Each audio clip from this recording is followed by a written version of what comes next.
Welcome in everybody. Today we are live with our first public broadcast from Studio C. As you can see, it's kind of a blank space right now, but at least we are up and running, and that's where we have to start. Took us a long time even to get to this point at the previous studio with good audio and video. So we're starting with hopefully what should be good audio and video. And then we just have to build out everything around us over the next few weeks. So we appreciate you sticking in and hanging out with us as we start to make it comfortable. But we all have to start somewhere. And somewhere starts today, September 4th, 2024. My name is Carey Holzman. Thank you guys so much for joining me. And we have something pretty cool. We haven't heard a lot from Beelink in quite a while, and I didn't know what was going on over there. Were they giving up? Well, apparently they were working in secret.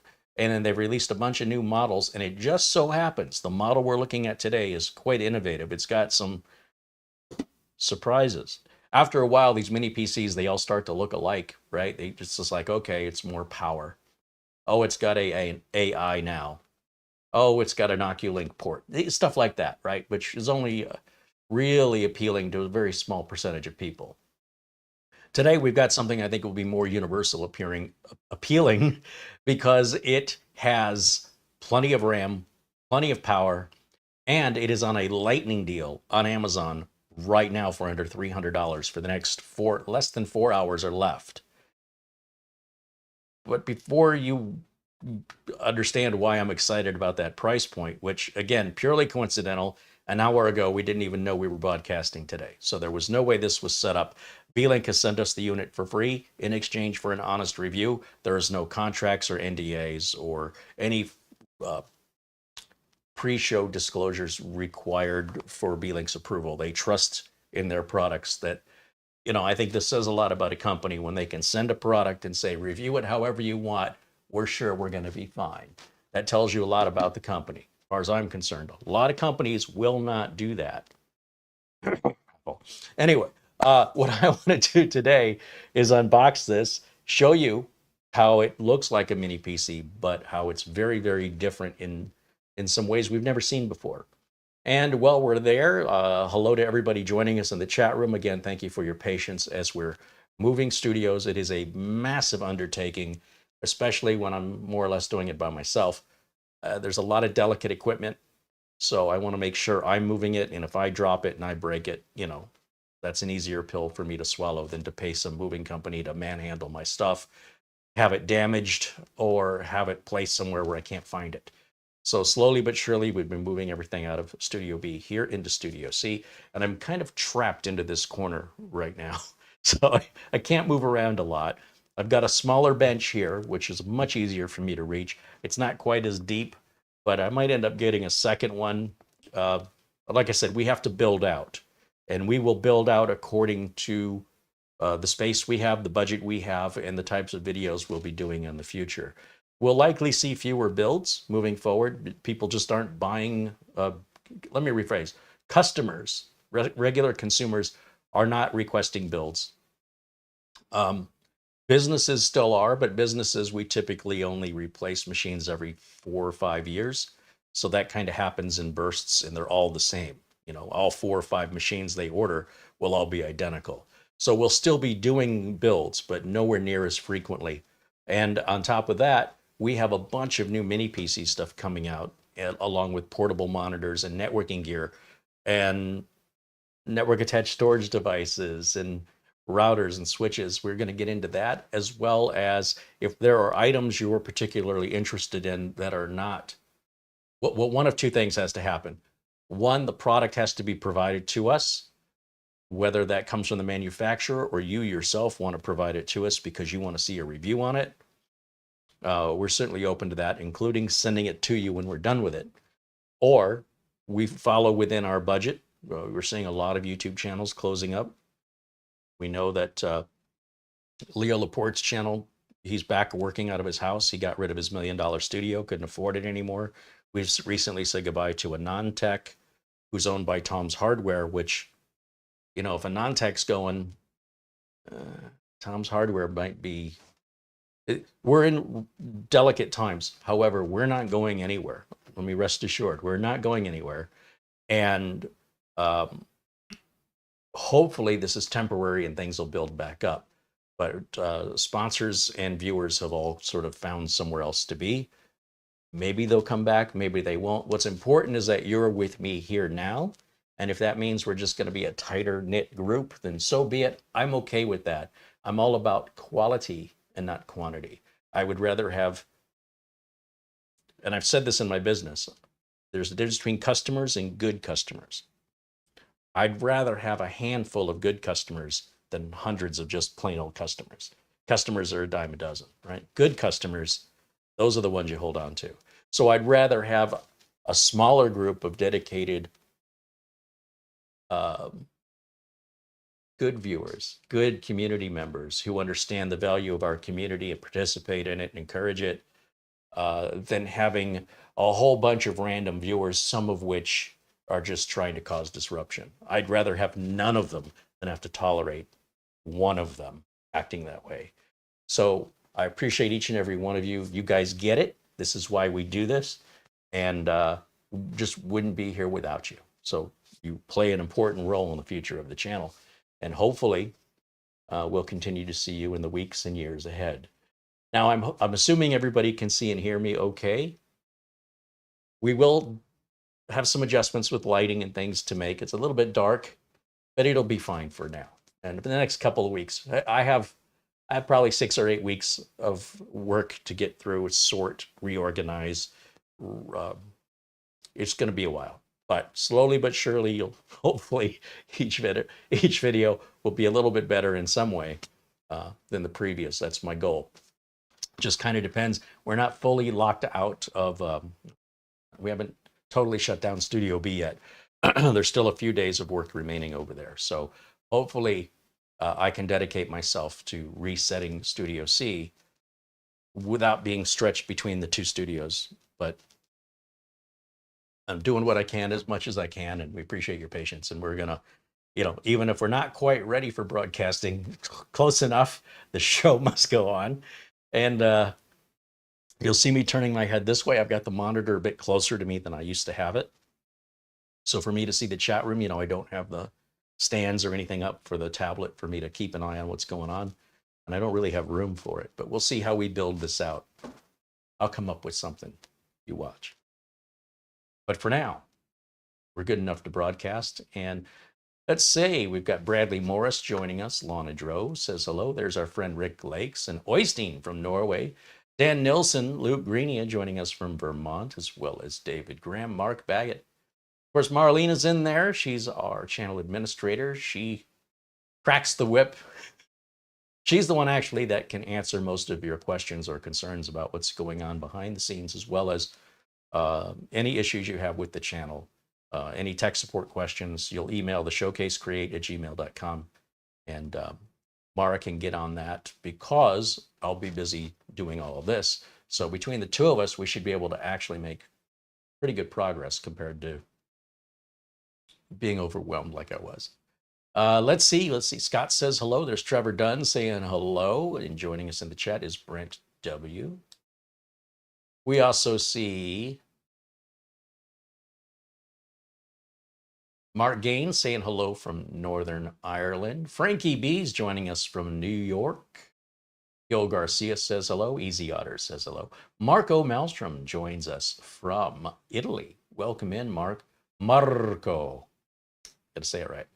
Raj D says hello. There's Thomas Mac T. Zdravko Frankovic says hello. Richard Palmentier saying hello there in the chat room. Welcome in, welcome in. Terry says hello. Joe Martin saying hello. David Moore.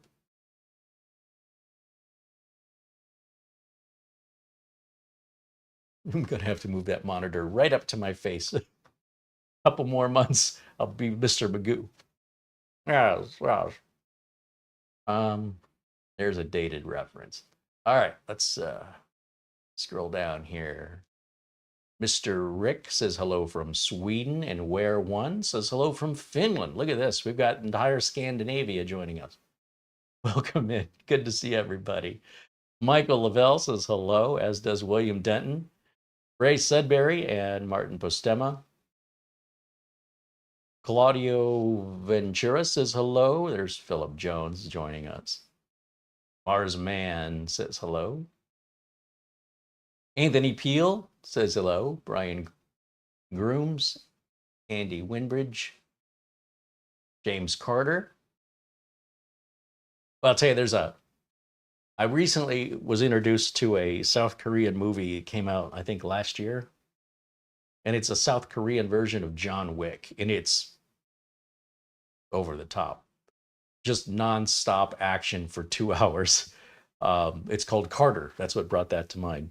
So if you like the John Wick style of movie without the guy necessarily being a superhero, it's not a Marvel comic book, but it might as well be.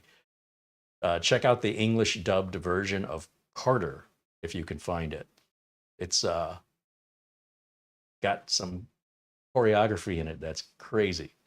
All right, and absolutely impossible, by the way, just like John Wick, some of the stuff this guy gets away with, and it never seems to run out of breath. This guy just keeps going and going and going and going and going, and 2 hours of just solid, nonstop, death-defying, one after the other. Carter, yeah, that's what it's called. All right, so today we're going to look at Beelink's new EQR6. I'm going to explain to you why I'm so excited about it, because finally, we're getting something different. Verusian Klushtin with a $2 super chat. Thank you, Verusian. Nick Poverman saying hello. Gene Guy Gravel says hello from Montreal in Quebec. Barry Klein joins us. Oystein wants to know if anybody is joining from Iceland or Denmark. We usually have a few. Are they Danes? Dutch? Danes? We usually have some folks from Denmark in there. I love the carbonation in these. Clearly Canadians, speaking of Quebec. All right, so what makes this Beelink different? This is a brand new model. Beelink has been really quiet for, geez, it's been about 10 months, just nothing, just silence. And all of a sudden, boom, they've hit the market with about a half dozen new models.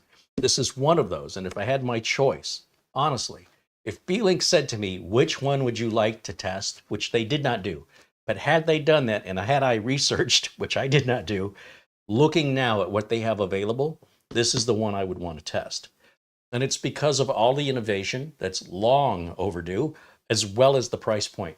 Now, remember, this is a lightning deal on Amazon in the US right now for, what is it, two? You know what? Let's just take a look online before we start. Thank you, Rick Lakes. Thank you, David Graham, for your super chat contributions. Let's go grab a screen capture or window capture of Beelink's website to see how they're promoting this. And I think you're going to see why I really like this. Let's go to our window capture. There it is.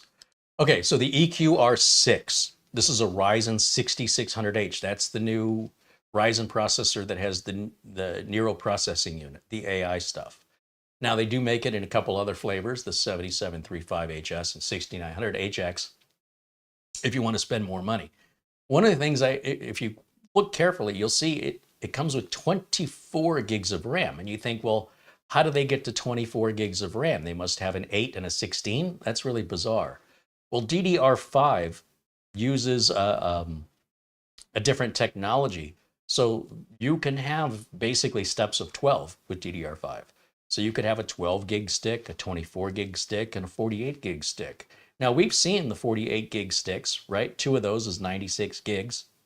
Most people don't need that. In fact, people don't realize how much they're slowing their computer down when they add too much RAM. They always think, I'll add more RAM, it'll make it go faster. And that was true until RAM got really excessive, and now it actually slows your machine down if you have way more than you're using. So 24 gig is 2 sticks of 12 gig DDR5. All right, you got that? 2 sticks of RAM. So just like any other mini PC, it has 2 memory sockets. They're DDR5. And you can choose to put in 12 gigs each, which is how they've equipped this. They've also equipped it with either a 500 gig or 1 terabyte NVMe. You'll see $329 is its normal price. So it's about 40 bucks off right now at Amazon. If we look at Amazon, there's a lightning deal at $289, and that's going to go on. It's a quarter after 1 p.m. here in Phoenix, and this deal is good for, should be a time, yeah, 3.5 more hours. So the deal will still be good after the broadcast for about an hour and a half. And this unit is 24 gigs of RAM, just like what we have, a 1 terabyte NVMe. That's a Gen 4 drive. It does about 5,000 megabytes per second, so not a super high end. Now, this has Copilot. And what that means is because it has Copilot, this is another twist Beelink has added. Windows 11 Pro 24 H2, not 23 H2, 24 H2 is installed on here. 24. You hear what I'm saying? I don't even have 24H2 yet. Now, let's go back over to the Beelink main page. One of the things that I'm super excited about, don't have a breakdown here. One of the things that I'm super excited about is there's no power brick. The unit plugs directly into the wall. It's an 85 watt power supply built into the unit. Remember how I'm always talking about writing down or labeling the power bricks? Forget about it. And not only is the power brick in there, but it's a low power. It's only 85 watts. And that means this thing runs whisper quiet. It also means you're not getting a whole lot of power that's going to power requires power. Okay, so if you want a Ryzen 9, you're going to need more power and you're going to generate more heat, which means you need more aggressive fans. So what they've done here is they've given you something more practical. This is 1 gig networking. You get 2 of them though, not 2.5 gig networking, not 10 gig, right? This is for regular folks, ordinary folks. But this is a lot of power for regular folks, and especially when you're looking at a $300 price point. Normally, we're in N100 territory. We're in Celeron territory. We're in Ryzen 3 territory. This is Ryzen 5 with an NPU. The decibels of noise on this thing are incredibly quiet. I think they have a diagram here about the noise, measured noise level on this, which is nearly silent. The typing on your keyboard is nearly twice as loud. Here's what's in the box. You get the unit, the instruction manual, the HDMI cable, and the AC cable. Everything is gray. I also like that it's not black. It's not silver. It's gray. So they've done something different there. It's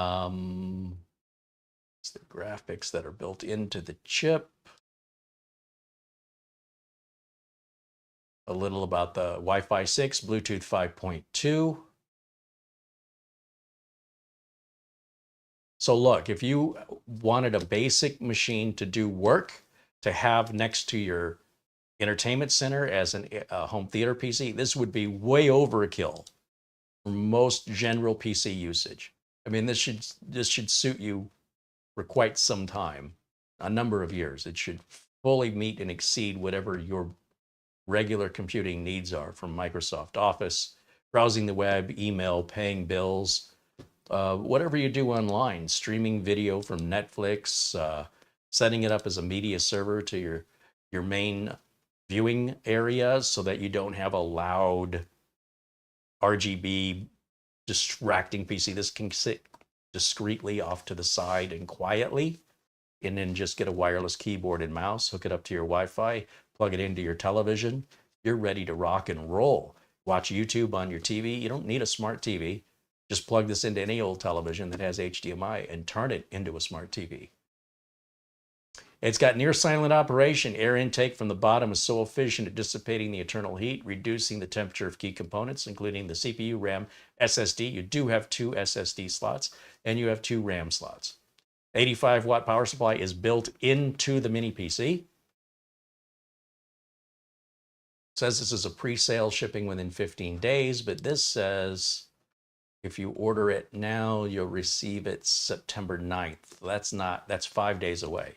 So, and there's variations, as you can see, of different models. Like I said, Beelink just introduced a bunch of new models, and this is the one that's got me the most excited, if you can't tell. So let me go back over to camera one here. Look at it plugged in. Now, over on yesterday's members only video, we'd taken this out of the box. We got surprised. I did no research on this. You can imagine my surprise when there's no power brick in here. You can imagine my surprise when I saw 24 gigs of RAM, and you can imagine my confusion when I saw 24H2, which as far as I know hasn't been released yet, but apparently it has for Copilot PCs. So that was an interesting members only video on Monday. So if you've joined us on Monday, if you're a member and you saw Monday's video, you know what's coming. But for the rest of you, I hope you got your seatbelts on. This is pretty cool. Now, the only difference between today's video and Monday's is now I know what to expect. I was very confused. 24 gigs of RAM is so weird. It just defies everything that I've been conditioned to understanding with DDR4. DDR5 changes things. And much like the rest of technology, got to stay on top of it, man. All those things we've learned in the past, sometimes those things hold us back from embracing what's new. We continue to believe in old ways and do old things that don't need to be done, whether we're talking about defragmenting a hard drive or even having a hard drive, for crying out loud. Come join us. Come join us in the present, because it's pretty good here. And the prices are crazy good. One of the things that threw me on the members only video was there was no model number on this. It just says EQ. I was like, what the heck is it? We've got specs on the back, but there's no model number anywhere on this box. And I've just put it back in the box more or less the way we took it out. On Monday's video, I'd never even opened the box. So all the plastic has been removed, but otherwise I put it all back in the box. There's 4 screws under here with a pull tab, just your standard ordinary way of opening up a mini PC if you want to upgrade. And then it's very simple. Aside from the directions, which are only like 4 pages in English and 4 pages in Spanish and 4 pages in German, 4 pages in Italian and 4 pages in simplified Chinese and 4 pages in Russian. The manual's this thick, but there's only 4 pages. And then you've got an HDMI cable. And this just blew my mind. I'm like, all right, so here's the power cable, but where's the brick? You notice this is not a barrel style connector back here. This is normally what plugs into the power brick, but the power brick is internal. Come on. Come on. That's pretty cool. So let's get it plugged in and turned on. As I mentioned, we did do the Windows updates. There weren't that many because, again, it's 24H2. There was a big cumulative update. Those take a little while to install.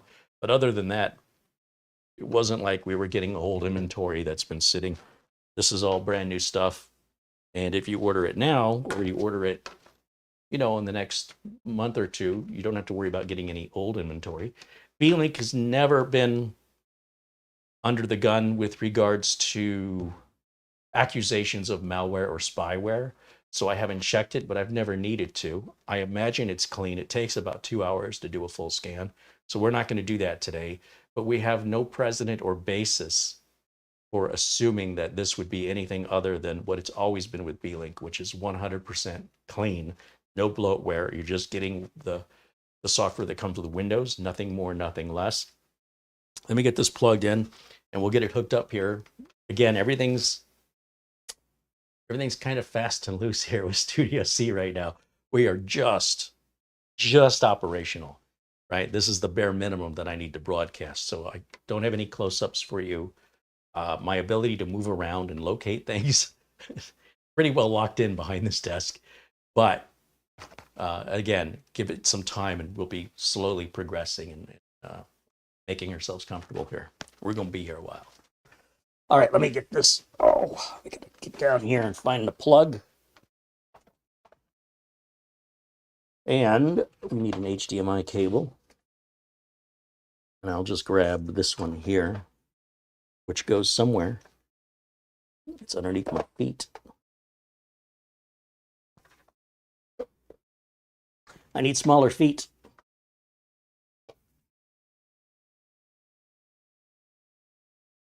Oh, and I need a networking cable. Okay.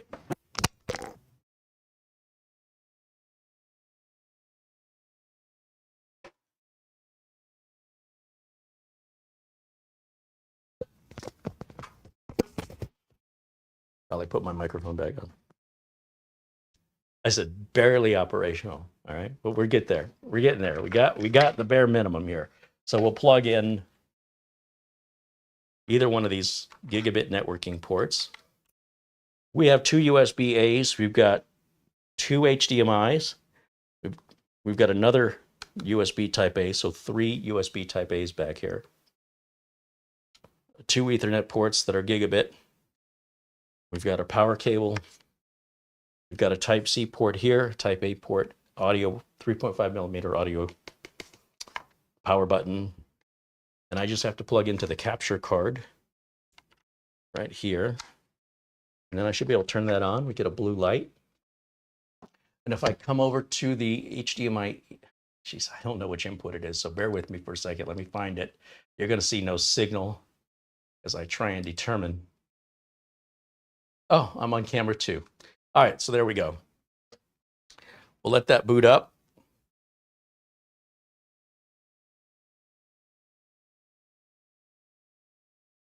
I think, wasn't I just, did I turn off the wrong input?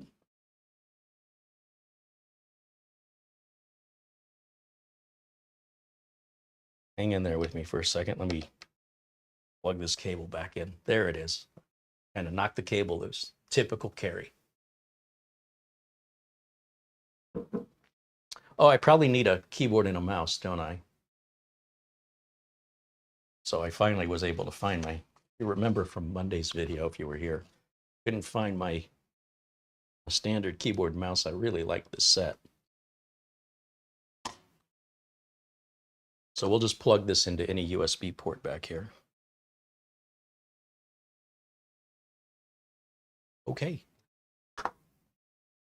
Now let's go to what is essentially the camera 2 input. I don't know. I got all these input lines. I don't know which one's which. So, but at this point, we know this is camera 2. And let me go over here to full screen on my side so I can seize. And you'll see we ran Crystal Diskmark on the included drive here. And we've got 5,000 on the sequential reads, 4,000 on sequential writes. That's respectable. I mean, it's not high performance Gen 4, but definitely respectable, especially at this price point. We can right click on the start button. We'll go to the device manager. And we can see that the networking adapters, right? Because if you want to put Linux on this, you might want to know, am I going to have drivers for this thing? Let's see, network adapters. We have an Intel Wi-Fi 6 AX200 with Bluetooth 5.2. And we have two Realtek PCIe gigabit Ethernet family controllers. They're both the same. That makes drivers real easy. With regards to how this is spec'd out, we right-click on the Start menu. We'll go to System. And we're going to see that we have the AMD Ryzen 5 6600H with Radeon graphics running at 3.3 gig. It's got 24 gigs of RAM. That's 2 sticks of 12 gig DDR5. Running Windows 11 Pro version 2.4 H2. Seen that before? And officially installed by a manufacturer. And on top of that, we can check our activation and make sure that we are activated. Activation state is active. What else can I show you? The size of the drive. Did we get the 500 gig or did we get the 1 terabyte? We've got the 500 gig here. We'll go to properties and we'll see we've got 498 gigs, so 500 gigs. And under hardware, we'll see the manufacturer, which says CT500P. I think that's Crucial Technology. I think Crucial makes the NVMe and the RAM, if I'm not mistaken. And if I hit Control-Alt-Delete, and we'll go into the task manager here. Let's go over to performance under RAM. And the speed is 4,800 megatransfers a second. And under CPU, GPU, why do I not see an NPU? Does this not have an NPU? I thought it had to have an NPU to be Copilot ready. If it had an NPU, we would see it in here, but I might be mistaken. Maybe my understanding of Copilot requirements is inaccurate. It wouldn't be the first time, and this is how I learn. But if you had a neural processing unit, it would be here. So I'm guessing this actually does not have one. So I'm wrong. Okay. Write it on the calendar. I was wrong once. CPU, we can see resource monitor. The resource monitor, if you want to monitor your resources, takes resources to run the resource monitor. So you'll have fewer resources available if you want to watch how many resources you have available. Don't you love paradoxes?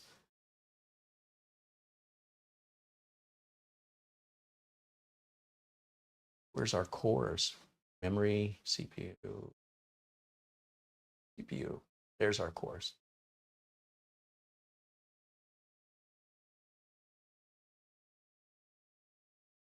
Well, we got 12 cores. That ought to keep someone busy for a while. Under $300? Come on. Are you kidding me? All right, let me jump over to the chat room because I can't see you guys and see the desktop at the same time. That's why I used to have the tablet next to me. So let's see what you guys are saying. Let's come back over here. Hey, there's Douglas Burchell joining us and says, hello. Richard Palmentier said his first computer was a Packard Bell PB620CD. That is very specific. That's enough to make you want to build your own machine, isn't it? Rick Lakes joining us from Minnesota.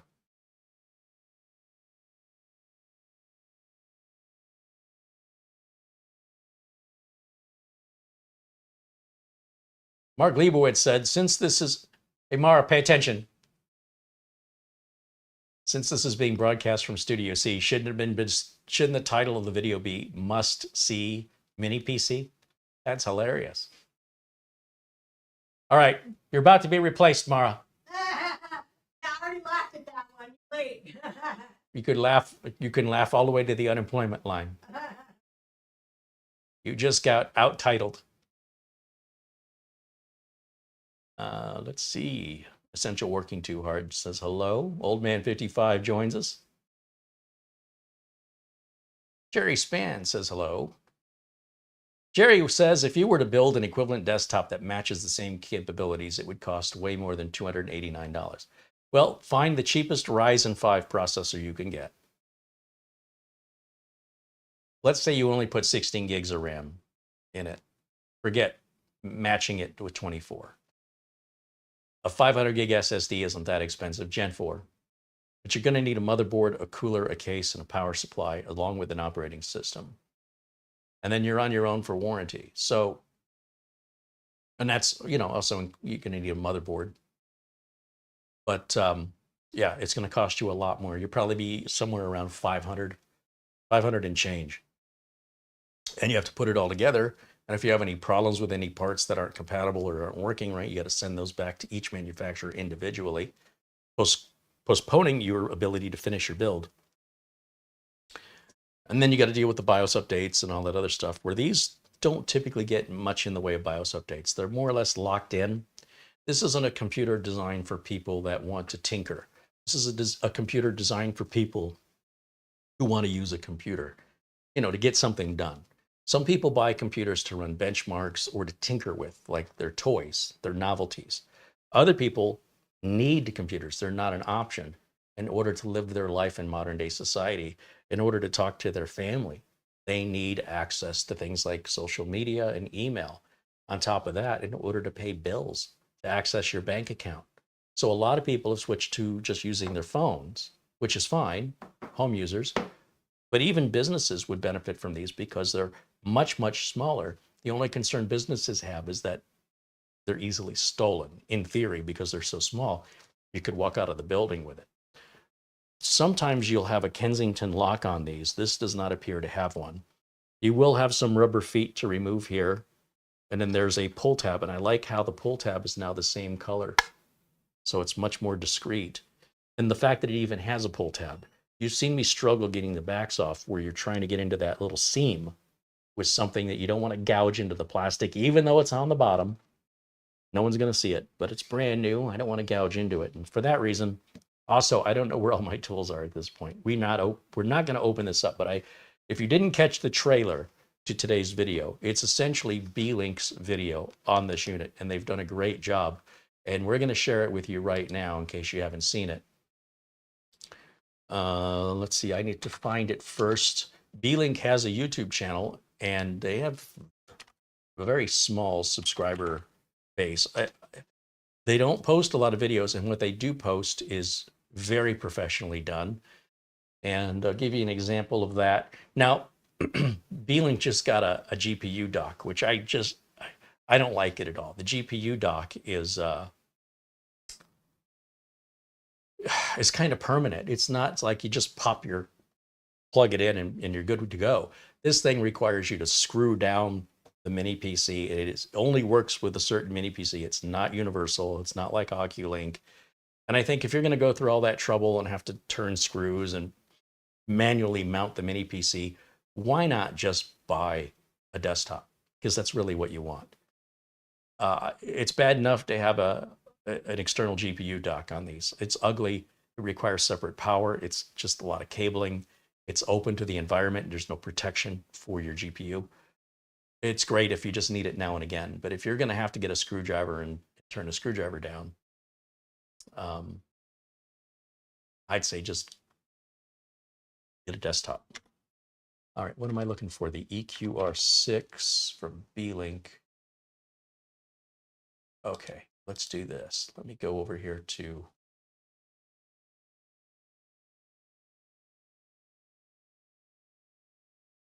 screen capture, window capture. That's what I want, window capture.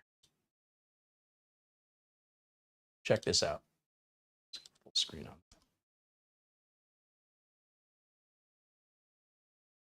I'll cut the audio on it because, we don't need to hear the music, but there's all your close-ups. That's exactly what we have here. Exactly. There's the inside of it. You'll notice on the right, there's that little lightning bolt. That is your power supply. Little tiny 85-watt power sip and power supply. There's your exploded view of everything and how it's put together with the processor being a mobile processor. It is soldered in, and a little bit of how all that kind of gets sandwiched together and the way the cooling works and why it works so well.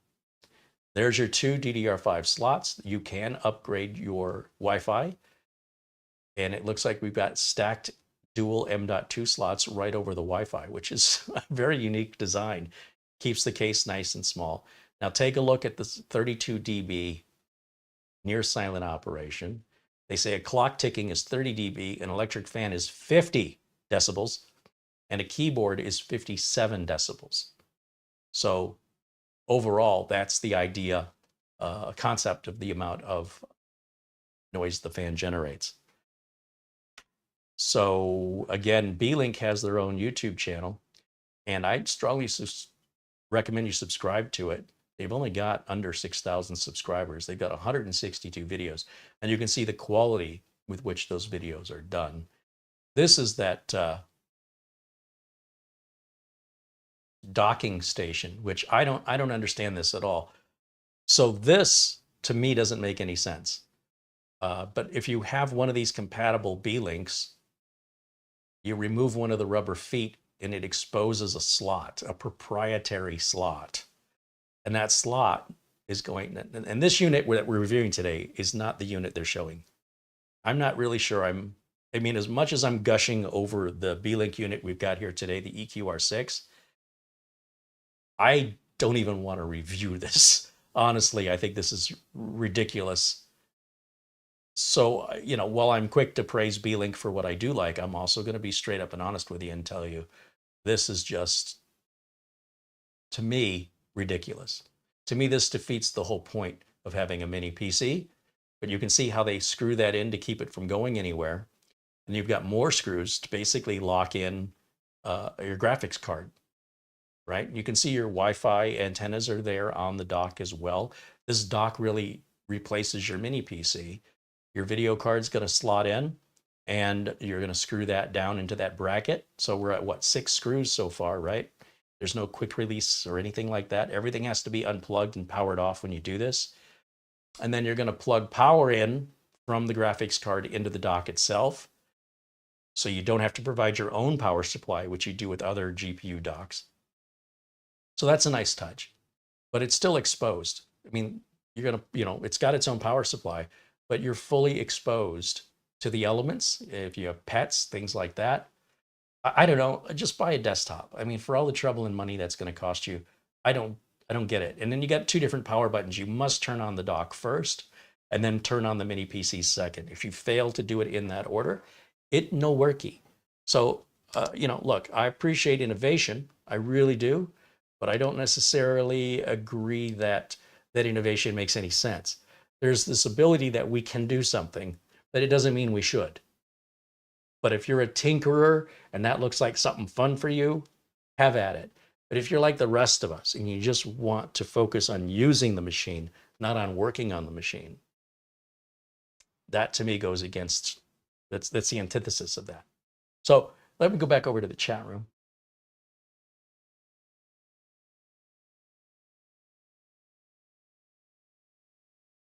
There you are.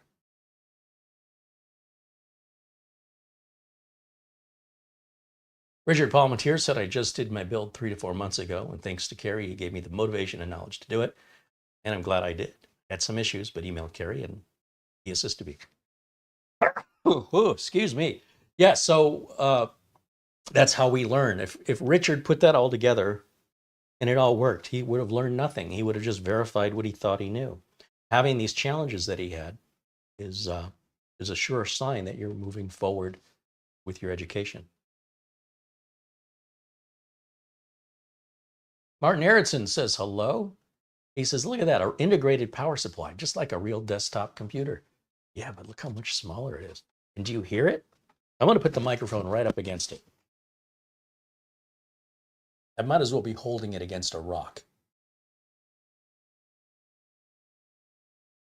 If you hold it to your ear, you can hear the ocean.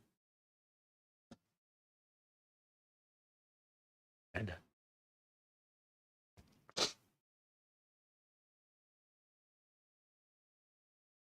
Nev Well says, well done on getting up and running in Studio C. I'm sure there's been a ton of work done to get to this point. Moving isn't for the faint-hearted.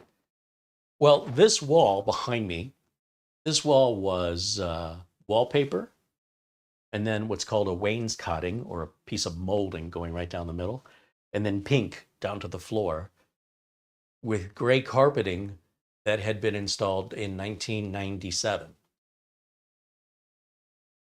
Now we have a wood laminate floor. The entire floor had to, all the carpet had to get ripped out. We had a popcorn ceiling. You know what popcorn ceiling is? You can Google it. We had the popcorn ceiling taken down. We had the wall, the ceiling had to be retextured, repainted, new paint on the walls. There was crown molding up here. We took all the crown molding down. There was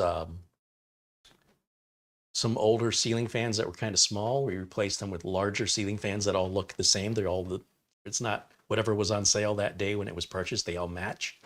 And we had recessed lighting installed. So we're purely on recessed lighting. We're not using any studio lights yet. So if it looks a little dark, I have not got room to put the studio lights in position yet.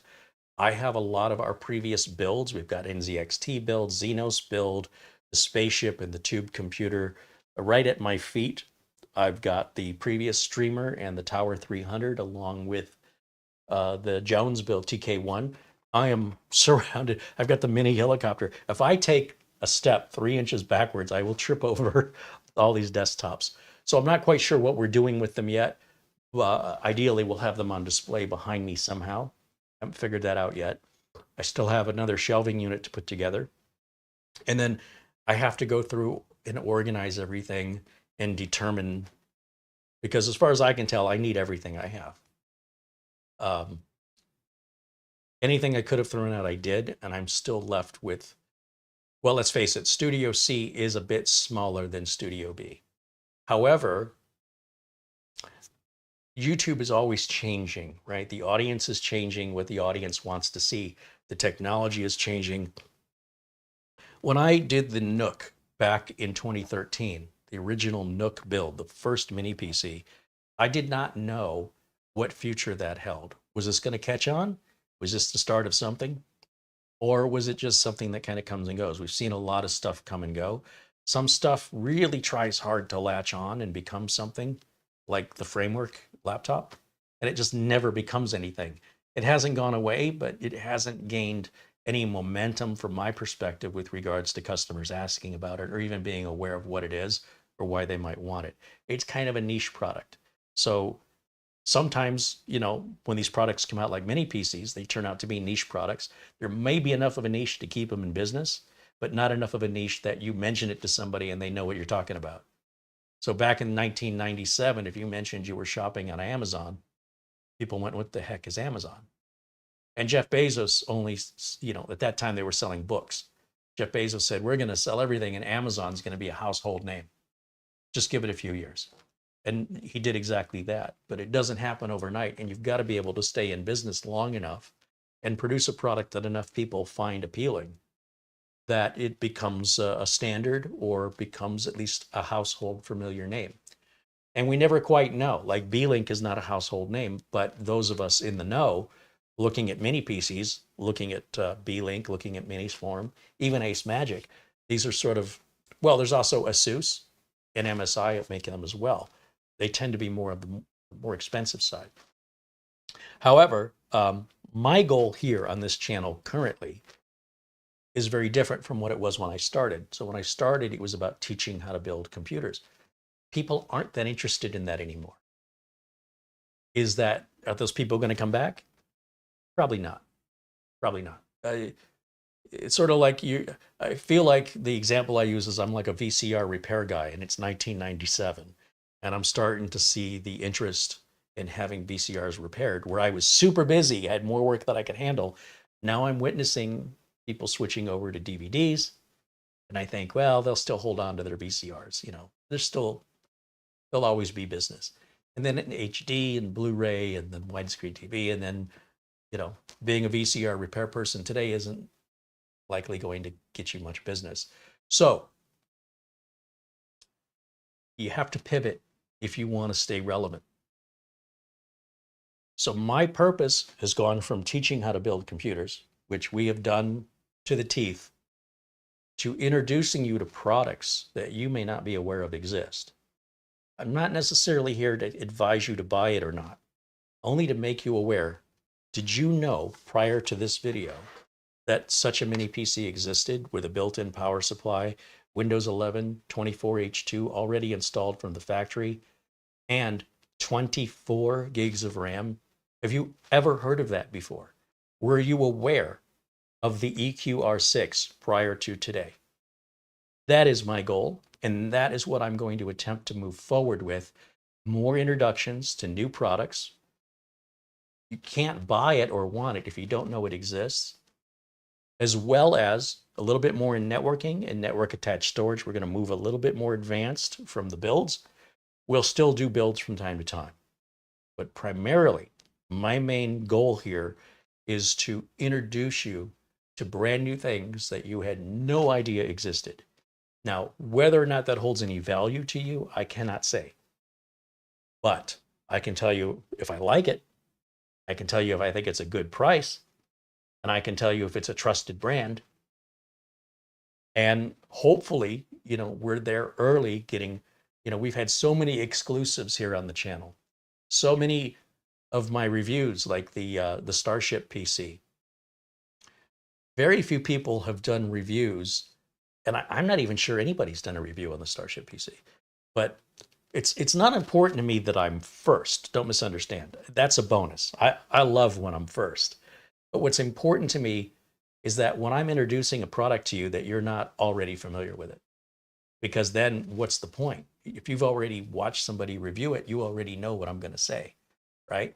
You get an idea. I'm not likely going to introduce any new ideas to you. So if I can introduce a product where I'm not competing with somebody else who's already introduced it, then I feel like you have a reason to keep coming back and seeing what's going on in the industry that I just didn't know about, such as the EQR6. And our thanks, of course, to Beelink. I wasn't sure if they forgot about us. They just disappeared. I was like, did I upset them? What happened? And no, they were just secretly at work getting ready for their new lineup. And this is the first I've seen of their new lineup, and we're off to the races. Very, very happy with that. We also have some exciting stuff coming from Minis Forum as well, both business use, gaming use, and I'm working with a couple other vendors to get product here to introduce you to, and hopefully we'll work that out. And that'll be the direction we move forward, so that I'm not spending thousands and thousands of dollars every month buying equipment. If I can get the manufacturers to send it to me in exchange for review, without them basically buying me off and having me be their spokesman. Not that I wouldn't be. I mean, I'm just saying, there's some companies I really like, and I wouldn't mind working for them officially. But I do kind of lose my journalistic integrity when I do that, right? Because then how can I be unbiased? How can I be objective? If you know I'm getting paid on the back end as a representative of the company, I'm more like a salesman at that point. So there's a good side and a bad side to that. But let me know if you guys have any questions about this. I'll do my best to answer them. I might not know them, but I'll do my best. And of course, always watch the chat room for answers. We have a lot of very knowledgeable people in our community that are always happy to help. But we love having friendly, like-minded individuals. They're always welcome in our chat room. As long as you're friendly, be courteous, be kind.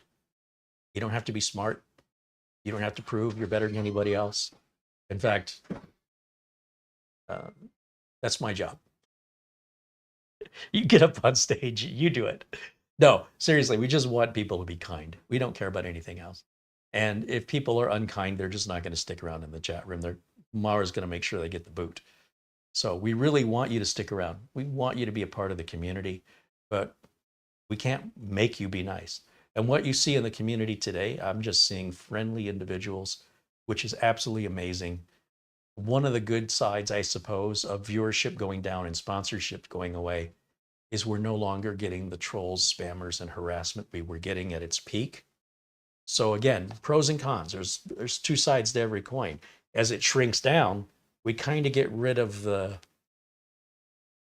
folks that have nothing else better to do and want to harass. And we get that to our core community, the people that are here for the right reason.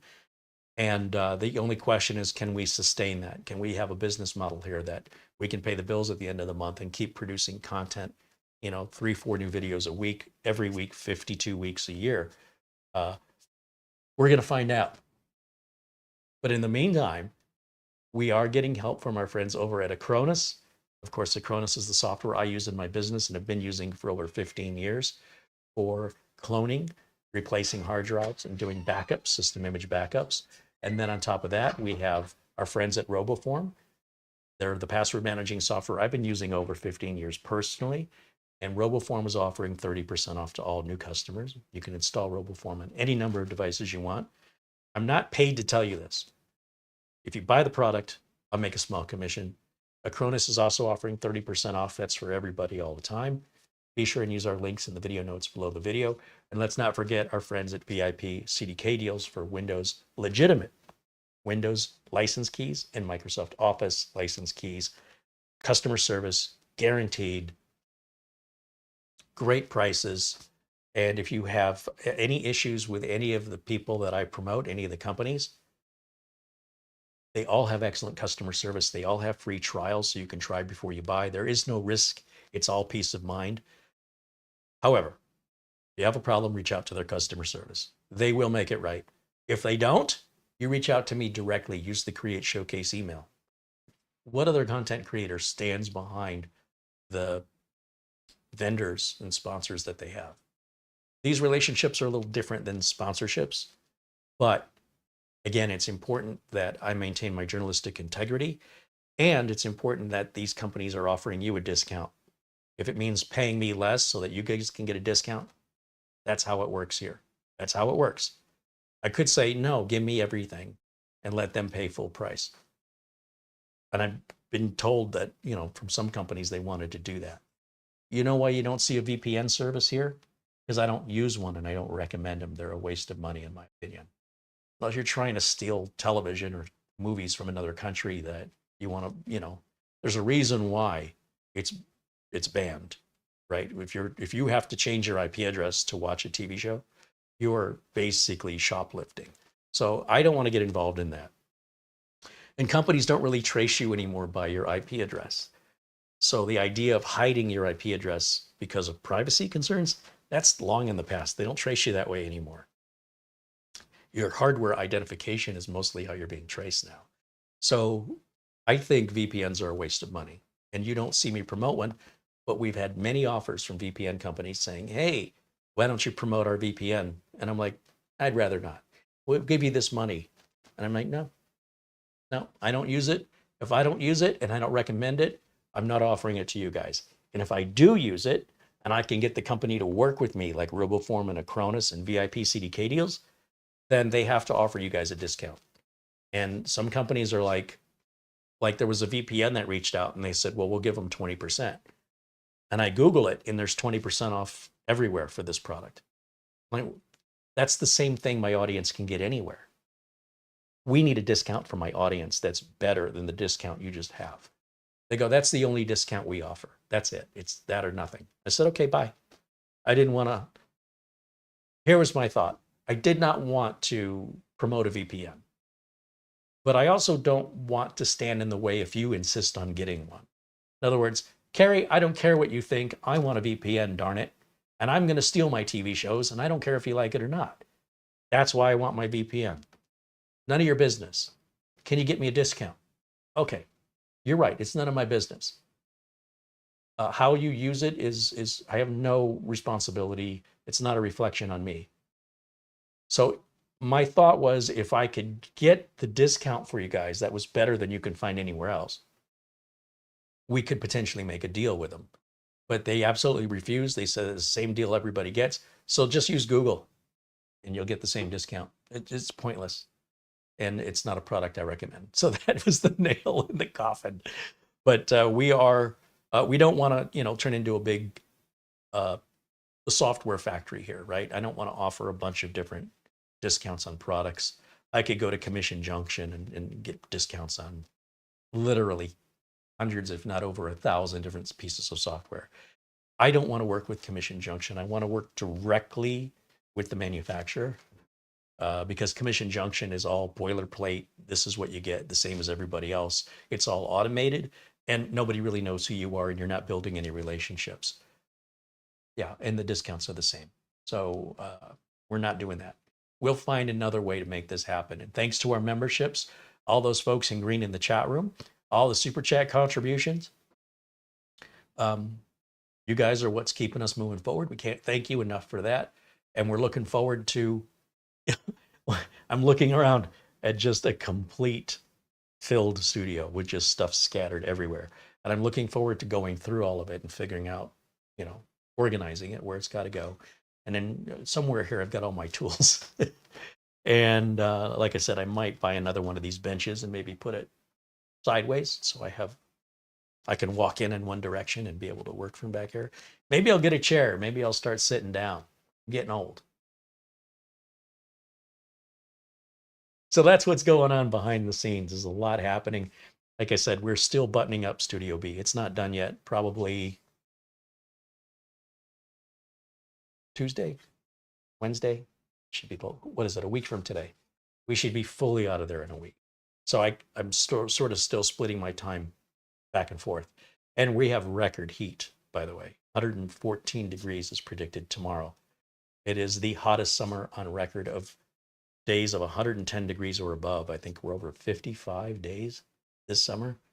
Never been that hot in the history of Phoenix since they started recording temps in the late 1800s. So I really don't want to go outside, at least not in the daytime. But the work has to get done. I have to close that studio out, and If I have to go out and it's 115 degrees, too bad, so sad. But I got to tell you, kind of wishing I was in Michigan at this point. So let me just take a look in the chat and see what you guys are saying here. Richard Palmentier renews his membership, now a member for 12 months. Said, I'm glad to be here since 2022, 36 months in total. Well, we're glad to have you, Richard. Thank you for renewing your membership. Matt Zoloff joining us says hello and goodbye, I think. Bill Sony T says, you both deserve a vacation. We normally go to Michigan around middle of September. We were not able to go last year. And now we can't go this year because of everything happening. But maybe we go in the spring. We don't have to go in the fall. But it'll be 2 years since we've had a vacation.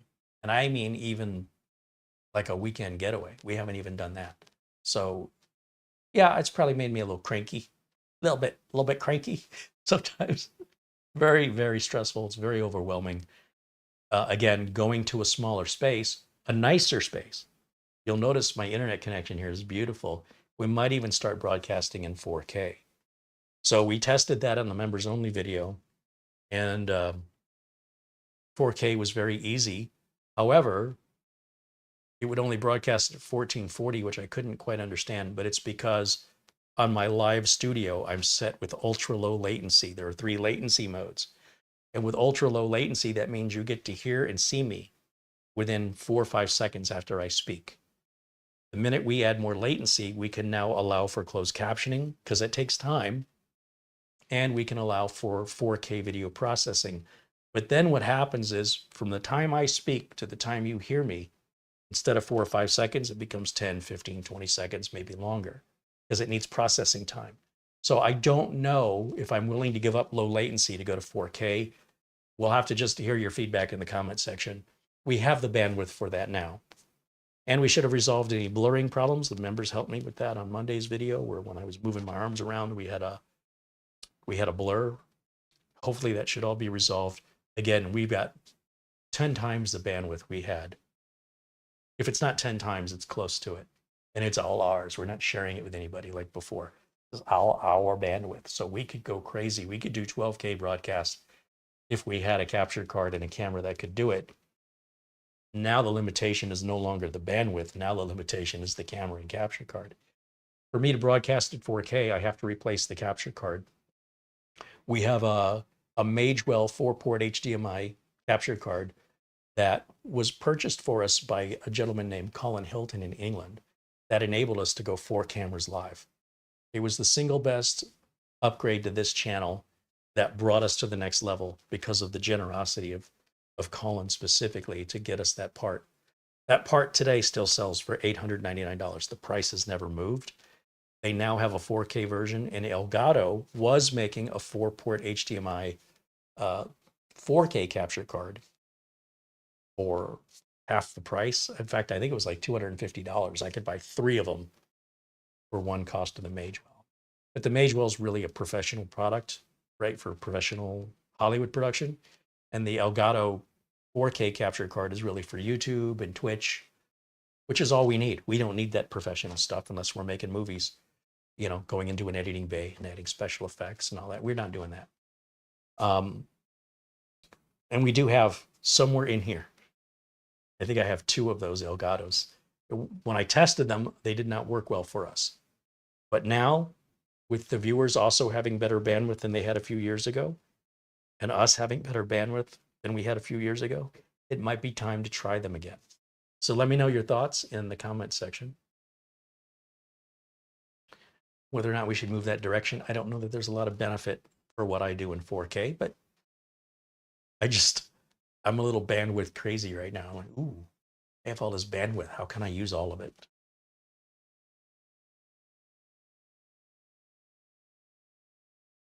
"55 Staying Dude says the video and audio look great. He's watching on his TV. Yeah, we're just using regular lighting. I haven't even got the studio lights out yet. So I feel like it's a little bit dark, but you know, I'm somebody, I won't leave it alone. I'm going to keep tweaking it and perfecting it indefinitely. But this is good enough to get us going. And again, our thanks over to the folks at Beelink for letting us be one of the first, if not the first, video review, hands-on video review on YouTube of the new EQR6. And that deal, that lightning deal, is what, $40 off? So it's under $300 for the next hour and a half, I think. Check on that. How much time do we have left? And this was not timed. When I went to grab the link for this, I saw it was on a lightning deal. And I thought, wow, this timing is great.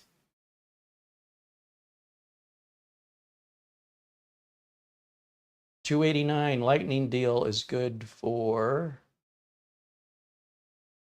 only 10% of these on the lightning. So when Amazon does a lightning deal, the manufacturer allows for a certain quantity to be sold at that price. Only 10% of the availability of what they're allowing to be sold at this price, only 10% have been sold. So there's still 90% inventory right now. And I don't want to pressure you, but there's 2 hours and 44 minutes left. We're live.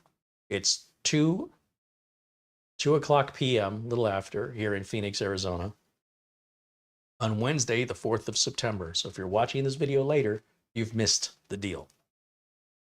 The links for everything we've discussed are in the video notes below the video.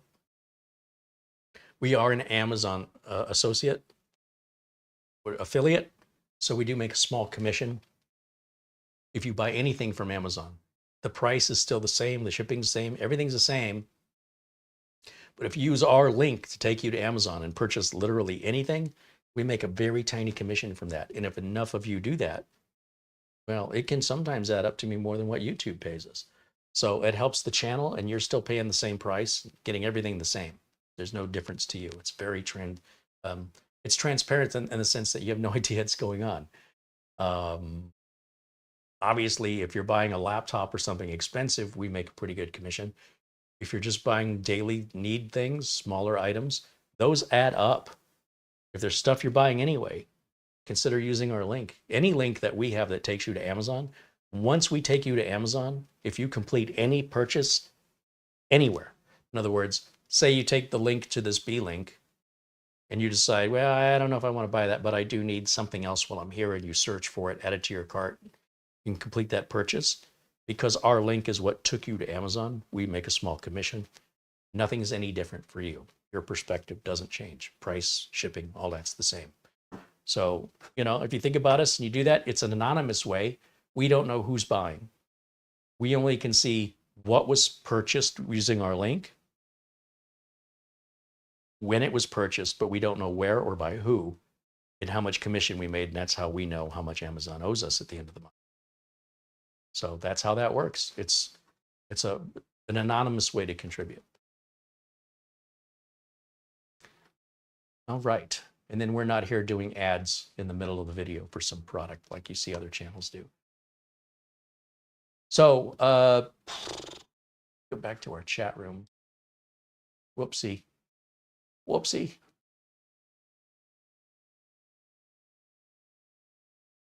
Frank M says, best of luck in broadcasting from the new studio. Wishing continued success. Thank you, Frank. Yeah, we're off to the races. I mean, we never started this smooth at Studio B. If you remember, if you were watching us back in early days of Studio B, we had echoey sound, a spotty internet connection, terrible lighting, and it took us probably two and a half months to get that sorted. So to be able to just start with this level of quality and the build from here, I'd call that progress. So we should be able to get to where we're trying to get to much faster than it took us over at Studio B. In theory, when I was setting up the studio, I wanted to do everything right before we moved in. I didn't want to have to only do half of it and then have to move all the equipment away to do the other half. I wanted, just bite the bullet, buy once, cry once, get it all done, floor to ceiling, pay for it later. At least that way we can broadcast uninterrupted without having to do any more work on the walls or any more work on the ceiling or any more electrical work. All of that's been done. So that's the way to start. If you can afford to do it that way, and then just work your butt off to get it paid off. The other way I was doing it was kind of paying for it piece by piece and kind of building it up. And that's painful because everything has to get moved out of the way. It creates a lot of dust and dirt, creates a lot of noise. You have to live with that while it's going on. Been there, done that. Really prefer not to do it that way. But you got to do what you got to do.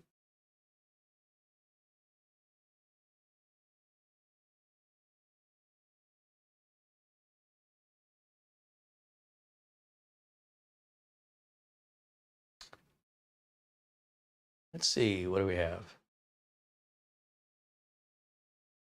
Gerard says the audio is low. Is our audio low? Let's see, we can crank that up a little bit. Let's bring check 1, 2, check, check, check. Bring that up a little bit. See if that helps.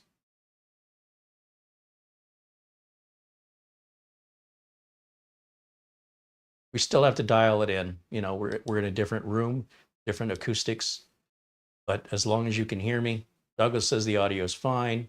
Frank says the audio is fine. All right. So maybe somebody just needs to turn up their headphones. I'm not sure.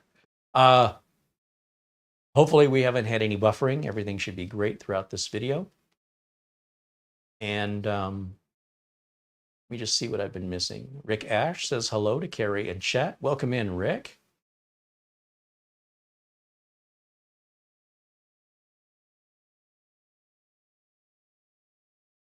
Old Man 55 says he loves having the power supply in the mini PC. Yeah, as do I. Also, just 85 watts. So that means it's going to be very inexpensive to run this. It's very efficient.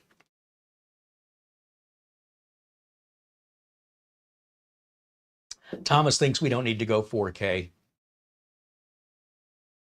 Yeah, I'm not quite sure. Just that I can. Oops. Yeah, it's just that we have the bandwidth to do 4K. We have the bandwidth to do 8K, 12K. We don't have any 8K cameras, but that might be fun. It's going to cost some money. Do they make an 8K capture card? There's got to be a way. V Manor says, good luck broadcasting from Studio C. Seems very nice. Hey, you're not seeing anything yet. You just wait. You just wait until we get, and I still have the neon sign that needs to go back up. We have so much work to do, and it's going to take a few weeks. But as long as I have a bench, a keyboard, and the ability to plug things in and show them to you, we'll worry about close-up cameras and 4K stuff. That's down the road, if at all, with regards to 4K. I'm still on the fence about it, but we should be able to do that without any problems with bandwidth. I cannot emphasize how excited I am about the bandwidth we have here.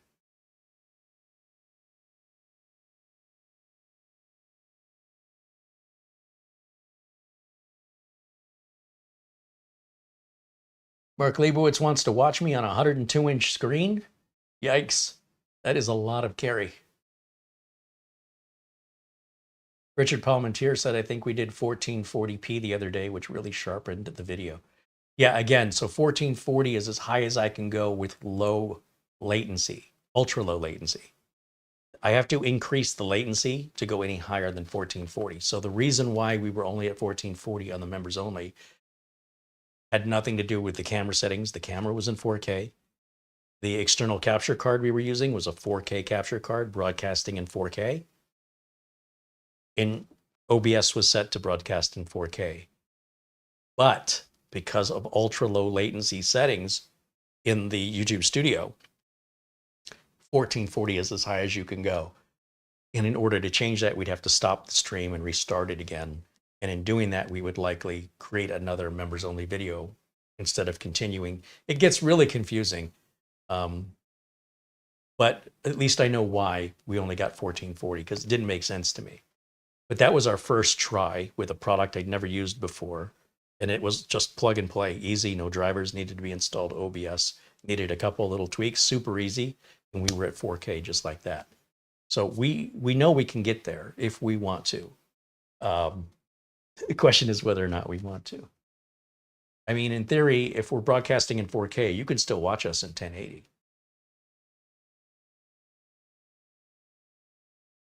Thomas wants to know if the air conditioning is better here. It is better, much better here. However, the air conditioning can only do so much. When we have temps that are 110 degrees Fahrenheit or higher, that's really hard on an air conditioner. And in the house itself, there's only so much insulation, So yes, the AC works better. far better, and it's quieter. It's definitely an improvement, but it's not like you're walking into a refrigerator, which is what I like. This is a good time to go to the grocery store, go to the frozen food aisle, and and just kind of hover around that aisle for a little bit as the ice cream and frozen pizza radiates the freezers into that aisle. And then you watch Mara slowly turn blue and stop moving because, you know, she's part lizard. So she needs to be out on a sunrock. What it must feel like to be cold. I've forgotten what that is. Barry Klein says he doesn't see a point in 4K. More bandwidth, more processing, more space for what gain? Well, that's the question, right? How many people would say, yes, I'd use it? And how many people would say, no, I wouldn't? So for you, Barry, you would still watch in 1080. As far as processing and space, that's YouTube's problem. If we have the bandwidth, it's not costing us any more money to do it. But if there's enough people that say, yeah, if it was in 4K, I'd watch it in 4K. If we have enough interest, we'll do it. But if the vast majority are saying, yeah, we're not going to use it, what's the point of broadcasting in 4K if I have 2 viewers that want to watch it for it? Doesn't make any sense. But when we tried 4K a couple of years ago in Studio A, a lot of people were complaining. But the viewers, you guys at home, now have generally better bandwidth than you had 4 years ago. And so what you couldn't watch before, you can watch now. Maybe you weren't watching 4K. Also, 4K televisions have come down in price. So you might not have had a 4K TV 4 years ago. So a lot has changed, not only on our side, but also on the pricing and availability of the equipment on your side. So what didn't really work out for us 4 years ago may be worth retrying and see what the result is, because we had a mob with pitchforks. I don't think it'll be that bad, but I don't know that people are ready to embrace it yet. And I don't know how much advantage there really is. You know, when we do close-ups, we take these apart and we get an overhead shot. In 4K, that would be pretty nice, but not absolutely necessary. And clearly, you don't need to look at me at 4K. I don't need to look at me in 420, 360. I'm much more attractive at 360. Little blur, little fuzz. Yeah, I look much better. Got to bring the resolution down.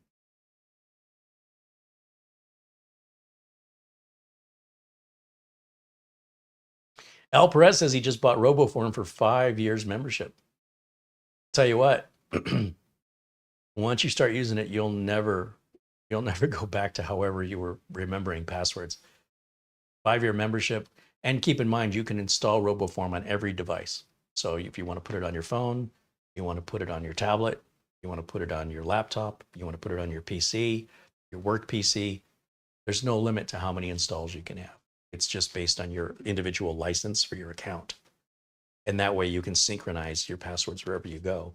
And even if you were using somebody else's computer, like let's say a cyber cafe on a cruise ship in the middle of the ocean using Starlink or something, you could pay to borrow their computer. They rent the computers, and you could go to roboform.com, sign into your account through the web, and then securely have access to all your bookmarks and logins by just clicking a button.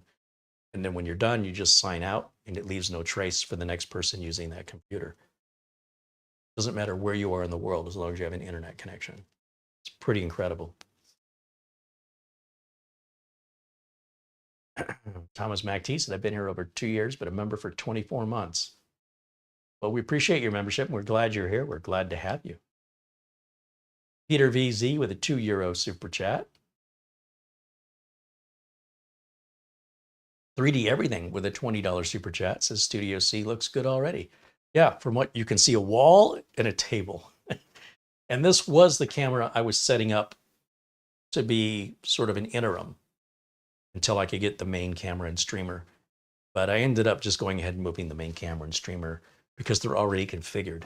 For me to set this up, I was going to use my laptop and external capture card just to get us live here. And then the spare microphone that Mitch typically uses, I moved it over here, but nothing is tuned. With regards to lighting and audio, nothing is tuned here.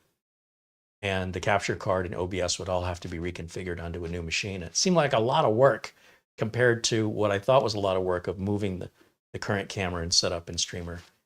Turns out just moving the camera and streamer, plugging it all back in was much less work.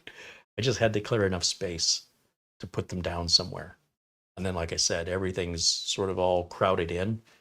And I have like a little walking path to get through, and everything's expensive and fragile.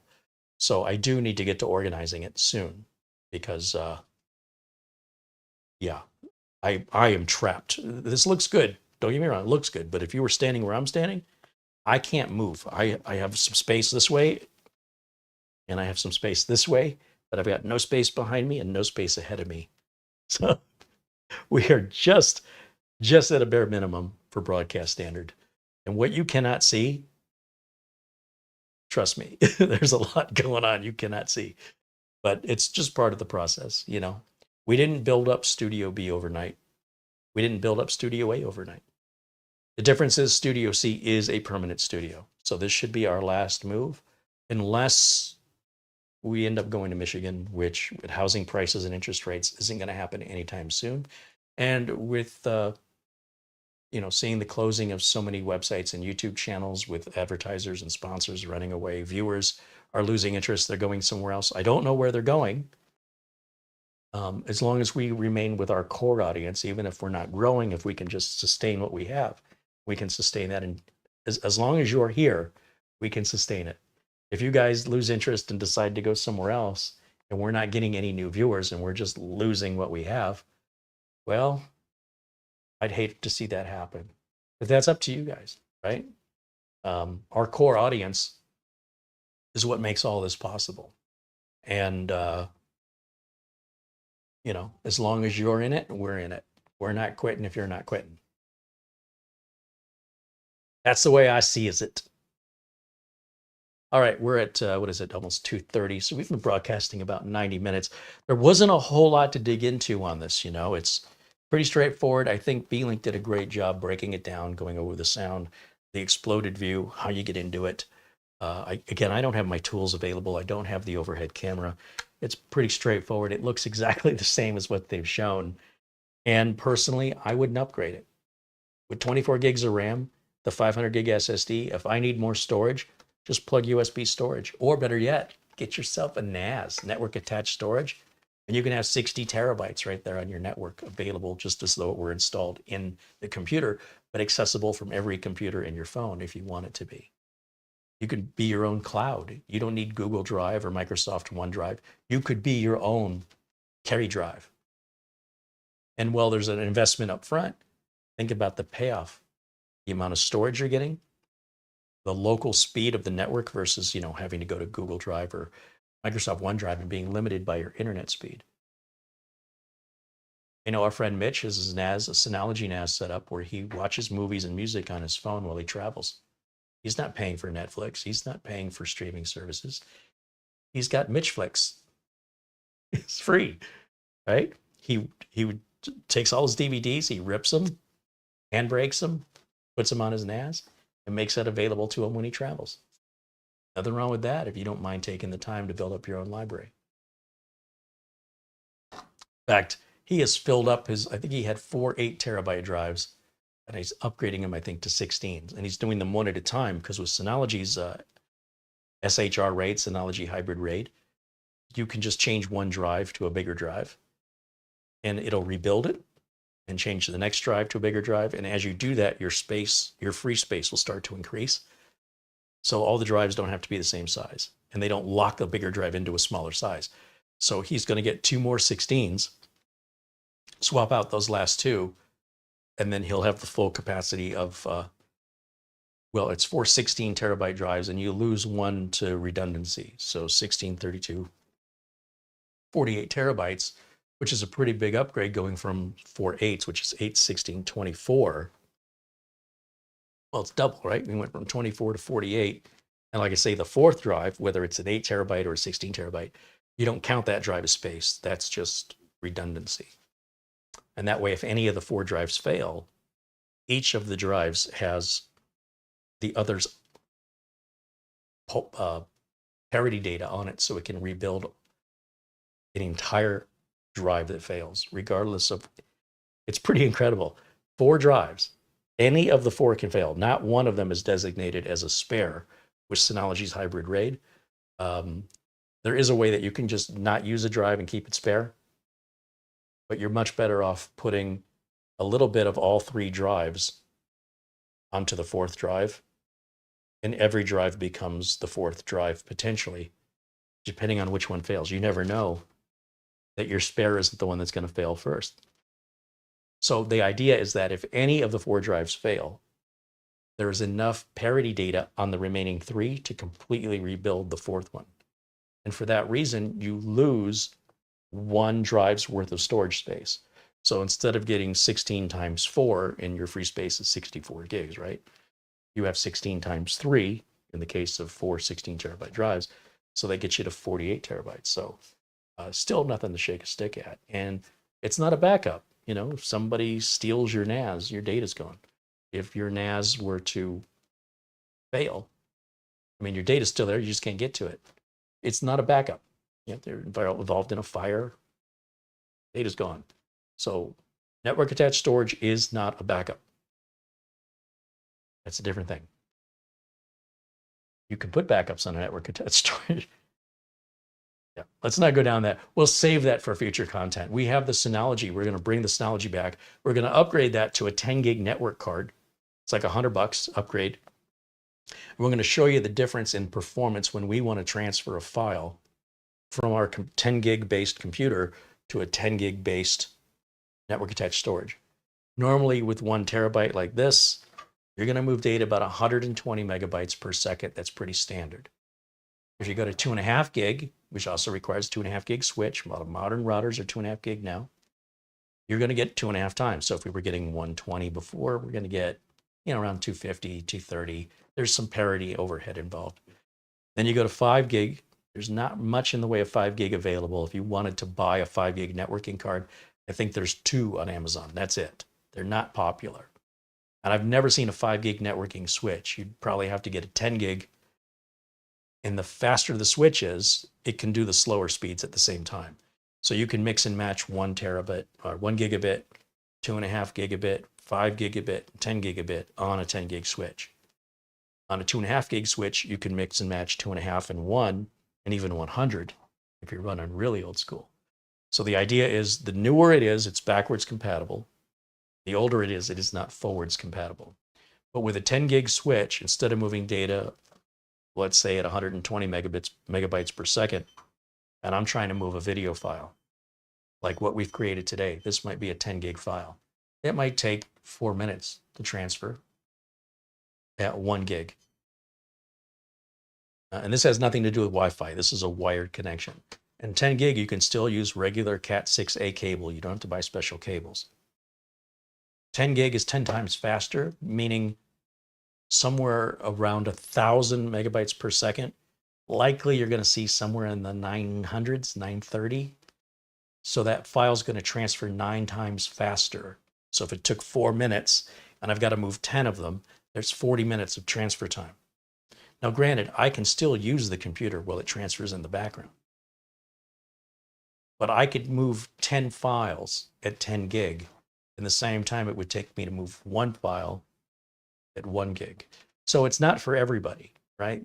The idea behind it is for those of us that need to share the data amongst computers, like in an office, and we have a lot of people accessing at the same time, or we're moving large files all the time, and we don't want to spend all day waiting for it. So it's like a race car. Not everybody needs an 800 horsepower car. In fact, I don't think anybody needs one. They cost more money, their gas mileage isn't as good, but they are rocket ship fast. And if that's what you desire, well, that's what we're going to demonstrate. Knowing that, again, it's kind of a niche product in the sense that it's more common in a business than it would be for a home user.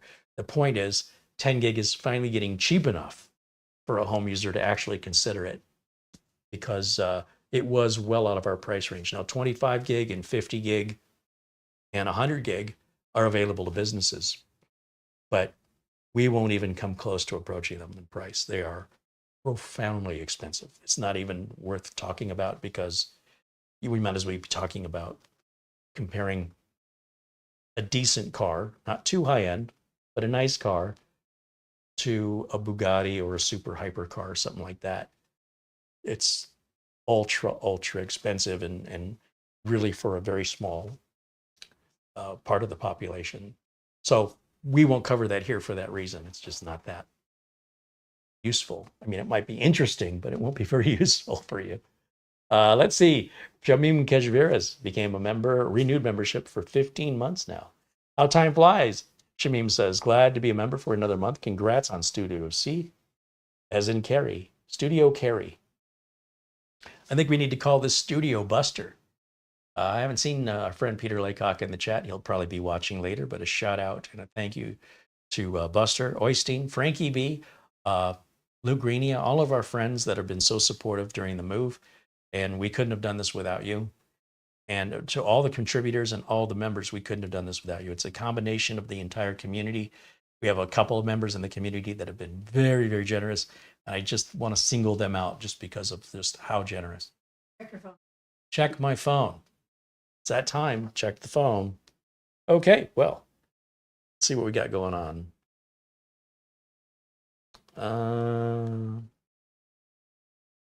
Kelly Stewart with an Kelly Stewart with an Amazon gift card, $50. He says, I hope this helps you out if you need something from Amazon. I always need something from Amazon. Thank you, Kelly, as always. Oh, there's something from our friend Peter Laycock. A very generous contribution from Buster. Buster's generosity is beyond words. I guess thank you. But if you had an inkling of how much Buster has helped us, your jaw would drop. Just incredibly generous. Was it just those two?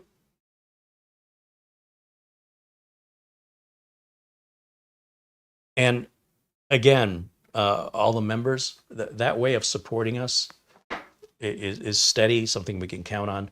The super chats are always appreciated, but you know, some shows will get more, some shows get less.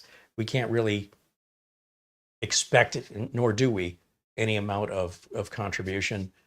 We're basing our budget on what we have available, and that controls or limits the kind of content we're making. So for the next couple of weeks, you're going to see a lot of content that's being provided to us by manufacturers in exchange for a review. That includes the new Zeek drive. The Zeek drive, I don't know if you guys know what this is. Again, I want to make introductions to you of products you may not be familiar with. We certainly will not be the first to review it, but you may not subscribe to channels that review this kind of stuff. This is the fastest external SSD dock you can buy. It's not a dock, it's rather an enclosure. And, you know, it's got a big heat sink on it because when you go that fast, you need to stave off the heat or the drive slows down as it gets hotter, defeating the whole point of it. I think you need Thunderbolt 4 to get the full, like USB 4, Thunderbolt 4 to get the full benefit of it, which should be somewhere around 3,700 megabytes per second through the USB or Thunderbolt port. Is it Thunderbolt only, or it works on USB too, doesn't it? It does. You have to forgive me. It's my fault. It's Zeek drive. Did I say Zeek? Zeek? Yeah, but I called it Zeek. I think It's brand new to us. And again, we only just received it. So we're looking forward to reviewing that. The 10 gig networking example on the Synology. We also have a couple minis form PCs that are pretty cool. And something else over there. Oh, Orico sent us their SSD enclosure, which is less expensive than the Zeek drive. A little more easier. and they're chomping at the bit for you. Yeah, Orico. But they were considered one of the fastest external SSD enclosures until the Zeek drive came along. But I do believe they're a lot less expensive. So I don't know that it's fair to compare them, but again, it's for me to introduce you to them. And you know, you want to go faster, you're going to spend more. I don't know the pricing yet. You could probably look it up on Google, but there's another machine over there I can't see. Mara? She like vanishes. What's the machine in the black box over there? What is that? Oh, we have a NAS from TerraMaster that they're releasing on September 19th. And they've asked us, keep it in the box. Don't touch it. On September 19th, if you would review this, we'd appreciate it. They haven't paid us any money for this, but this is the F, like Frank, F8. It takes 8 NVMe SSDs, and it's a NAS. It's a network attached storage box, about yay big, brand new from TerraMaster, which will add to the, QNAP's got their NVMe NAS that we've showcased and demonstrated and reviewed here with 5. No, that one holds 4. And of course, we did the ASUS Store Flash Store 6 that holds 6, and then they have a Flash Store 12, which is $800 empty, that'll hold 12 NVMe drives and has 10 gig networking on it. The problem, the struggle is, well, it's super nice for the manufacturers to send us product like that. We have to pay for and come up with the solid state drives to put in it, the NVMe drives. So I think I have a bunch of 1 terabyte Intel 660p. These don't have to be fast NVMe drives. Having 8 of them is only going to give us probably 6 terabytes of storage if 2 are going to be overhead for the RAID. So it's not like it's going to be massive storage. If we were to get 8 4 terabyte drives, like Feijing 4 terabyte drives are about $225 when they're on sale, and we need 8 of those, to do this review would cost us somewhere around $1,800 to $2,000 after sales tax. So we're not doing that. But we can't demonstrate it without putting the drives in it. So somewhere in all this mess, I've got to find, hopefully, 8 1 terabyte Intel drives. Now I remember, I think we used 6 in the minis forum. They had that motherboard that we reviewed. It was a mini ITX board, and I think we used 6 1 terabyte drives. And that board is probably sitting here somewhere. It might even still be at Studio B. And I'll just dismantle it. And if that gets us to 6, that I'm sure I can find 2 more. But as you can see, we've got a variety of mini PCs, portable monitors, network attached storage, and of course, if there's anything in particular you'd like to see more of, wireless routers, any particular model you want to see, we can always reach out to the company and ask them. We certainly want to make content you're interested in. More importantly, we want to make content that you didn't even know existed. You wouldn't even know to ask for it. But, a little of both. I think that's where we're going from here. And then we'll find a new groove. And we'll still, again, we'll do some builds, but maybe one every couple months. Martin Hogg joins us from Scotland with a £4.99 super chat. Suggestion for Studio C name, NCC 1701. Enjoy your new home. Yeah, well, the Star Trek Enterprise has been done to death. I personally don't want to do, and we appreciate the contribution, we appreciate the suggestion. I don't want to do something so common. I'd rather have something a little more in the know so somebody wouldn't understand it. You know what I mean? Like it wouldn't be that obvious. If it was from some obscure movie that only, nerds watch, something like that would be kind of fun. But yeah, the whole Star Trek thing, just, first of all, I'm a Star Wars guy. So Mara said I was a warzy. I'm like, there's no such thing as a warzy. So yeah, we had that debate. Star Wars fans are just fans. They're Star Trek fans are Trekkies. Harry Potter fans are Potterheads. Star Wars fans are just fans.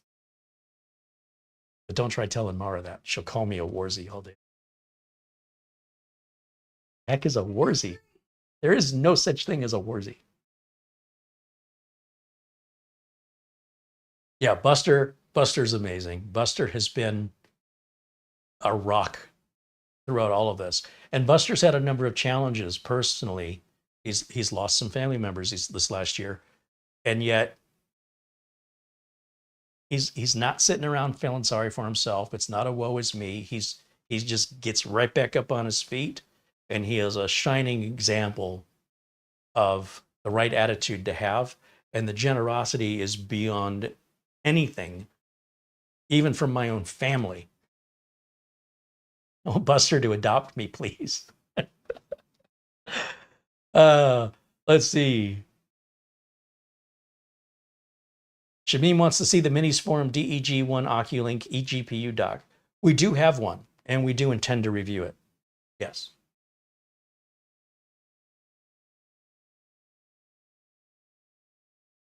Jameem says you haven't reviewed the external graphic card holder. Am I right? You are right. We have not done that yet. We've been in the move. So we do have graphics cards and we do have Oculink mini PCs. We just, have only just now been able to start broadcasting again.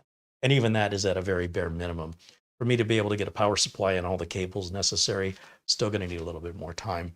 But we do have all the components. We just don't have the stage ready yet. But yes, you are correct. That is also, I'm pointing, I've got a stack of boxes. That's my staging area. That's everything in line waiting to be reviewed. And that doesn't include what we've supposedly got coming. I've learned not to count on it. Sometimes manufacturers change their mind. They ship to the wrong address, or what we get shipped isn't what they told us they were going to ship us. So I don't count my eggs before they hatch. I wait until I actually have it in my hands, and then I can put it in the staging area. And if the manufacturer says, hey, could you review it in this time window? Like, well, it depends when you send it to me. I'm more than happy to review it in your time window, but you can't send it to me in the time window. I'm not going to drop everything to make your video. You're not paying me. We're doing this reciprocally, right? You're sending me the product. I'm doing the review.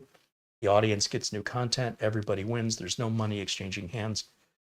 But some companies, could you do this? And could you say this? And could you do it on this day? And could you, blah, blah, blah. And I'm like, no, we're not making you a commercial. It might turn out to be one.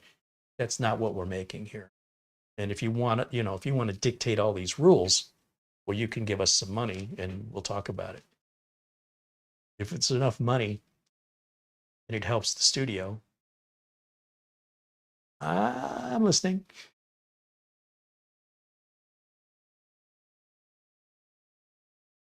Lou Greenia said he's been very impressed with the Lian Li Hydro Shift all-in-one cooler.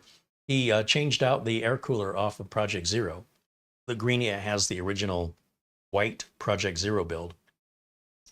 The black Project Zero build that we did full ATX, that case is terrible. It is one of the worst cases I've ever worked on.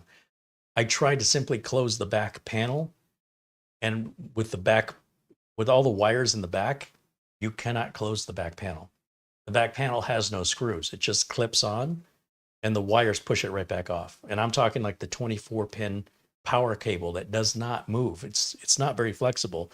It sticks out about yay far from the back of the board, but the cover panel only sticks out that. It's like they never thought about the cabling.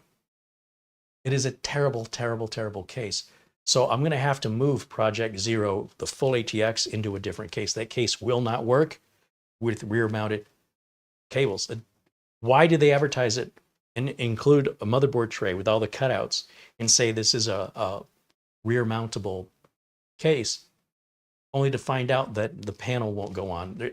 If there were screws, I could force it on and tighten the screws and maybe it would bow a little bit. But this just clicks on. So the slightest pressure from behind it pops it right back out. You have no idea how much this upsets me. I thought MSI, made the case. I believe they make the case that Lou Greenia has, the Pano case, and I just thought this was the same manufacturer in a different color. It is not. This is a hot dog case if there ever was one. Stay away from it. It's a complete waste of money. It's a sham as far as the ability to build in it. It cannot do what they claim it can do. And who does that? Why would you advertise the case as being, compatible with the cables going to the back and not give you any room for cables in the back? You get everything you need. All the cutouts are in the right place. But then let's put the back panel a 1/4 inch away from the motherboard. There's literally zero room for cables. Maybe that's what they meant. You have to go wireless. Or maybe they don't intend for you to put the back panel ever on again. It'll look great from the front. Don't look behind it. Yikes. I don't know. That one was difficult to move because I was trying to prep it for the move and put the panel on. It kept falling. It wouldn't stay on. I probably spent a half an hour on that just trying to get it prepared for the move so I didn't damage it. Now I wish I damaged it. It's terrible. Terrible. Like we did the NZXT S340. It's a terrible case. So I think with those cases, the parts have to come back out and the cases need to go in the recycle bin. We need to start over again. They're terrible. Just terrible. But hey, I'm just telling you my opinion as I see it as a computer tech, and I don't have the patience to deal with something that finicky, and that level of intolerance is just you know, the cable intolerance on that big Project Zero build is unacceptable. It's almost like somebody took a regular case and cut holes in it and said, there, now it supports the rear cables without giving any thought to where the rear cables were supposed to go. Yeah, they plug into the holes, but then what?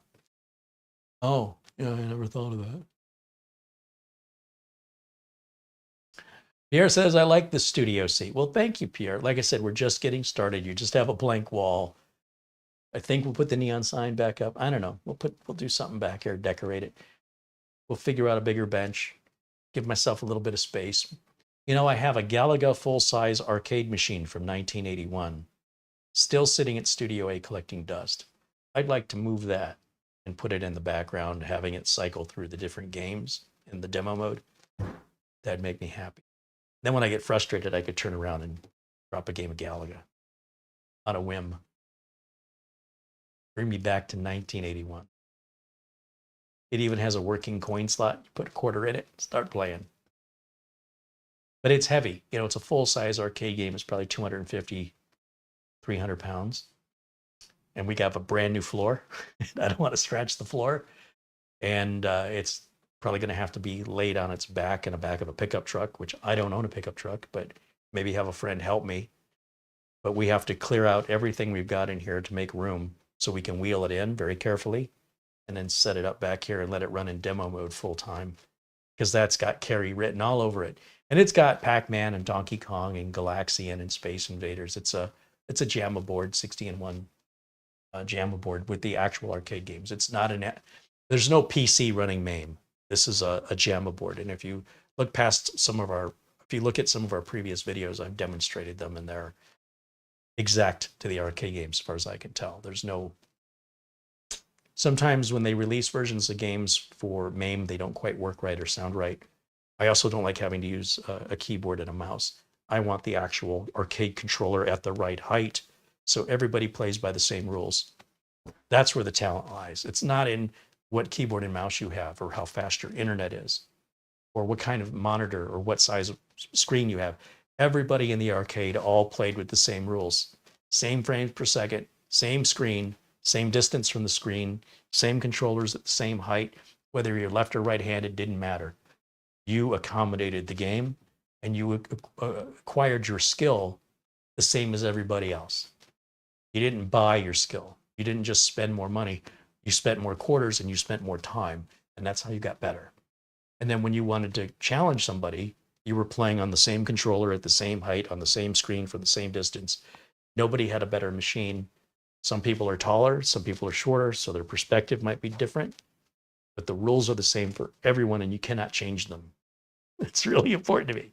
So I don't want MAME.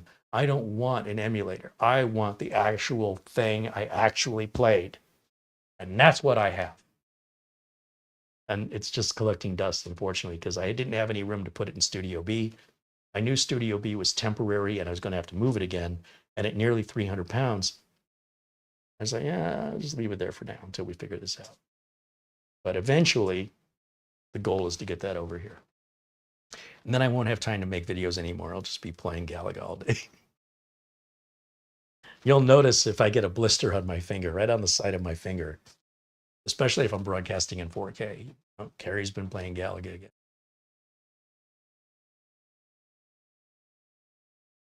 Richard said he played pinball machines. My older brother did pinball. I wasn't that interested in pinball. I'm more into,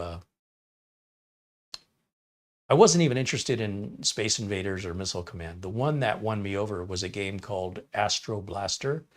And it was in a Super X drugstore and it talked. And I was just blown away by, there were talking video games before like Berserk, but it's hard to understand what it was saying. With Astro Blaster, it actually was understandable. It was a voice that was still robotic, but it wasn't buzzes and beeps. It was more understandable. I don't know a way to say that. The sound was better. And I'll throw a quarter in it. and thus my addiction. That was my gateway arcade game, Astro Blaster.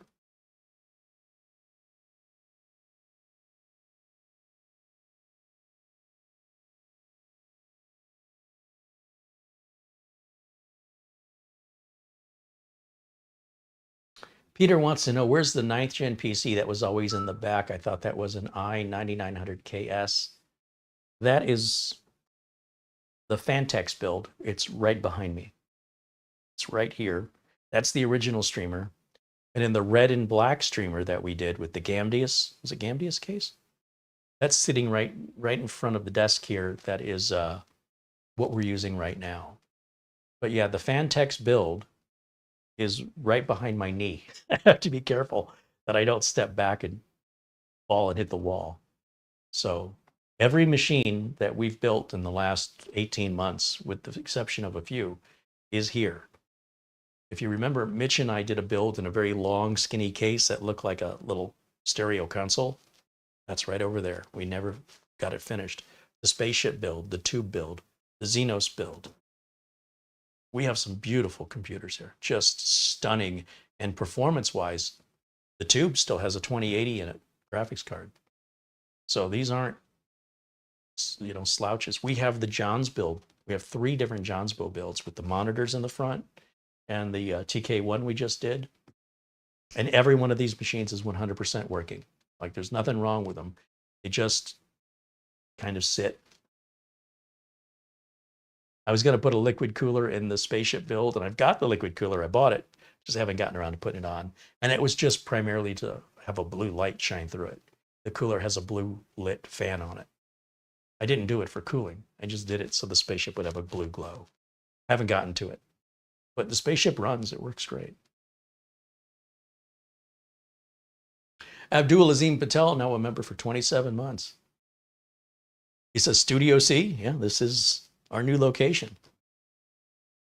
And you're seeing it in its infancy. There's a lot to grow here. A lot of work to do. And it's all happening behind the camera. You don't want to see what this room looks like. It's embarrassing. But we'll get it organized. Because I don't know, first of all, where anything is. I know it's here. It's in the pile. I don't know which pile, but it's definitely here somewhere. Whatever it is, my tools, the mini PCs, they're here somewhere.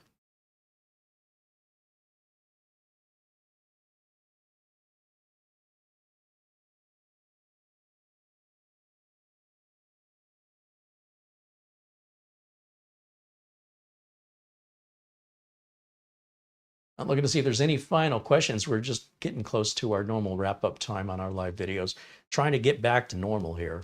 So this is our very first video from Studio C, and our very first look that I don't think anybody on YouTube has ever reviewed, this Beelink EQR6. I think we are the only ones. So I appreciate having some exclusivity and giving you a reason to tune in to me versus the other guys who might be just showing the same old content, hoping to bring you unique content, or at the very least, unique to you. But primarily, if I can make it unique to everybody, even better. So I'm just looking for any final questions that we can address before we wrap it up for today. We get about 5 minutes. A shout out again, a super thank you to our friend Buster out there in Scotland. Just a super kind, amazingly generous individual, and I'm looking forward to meeting him, even if I have to jump on a plane and go to Scotland.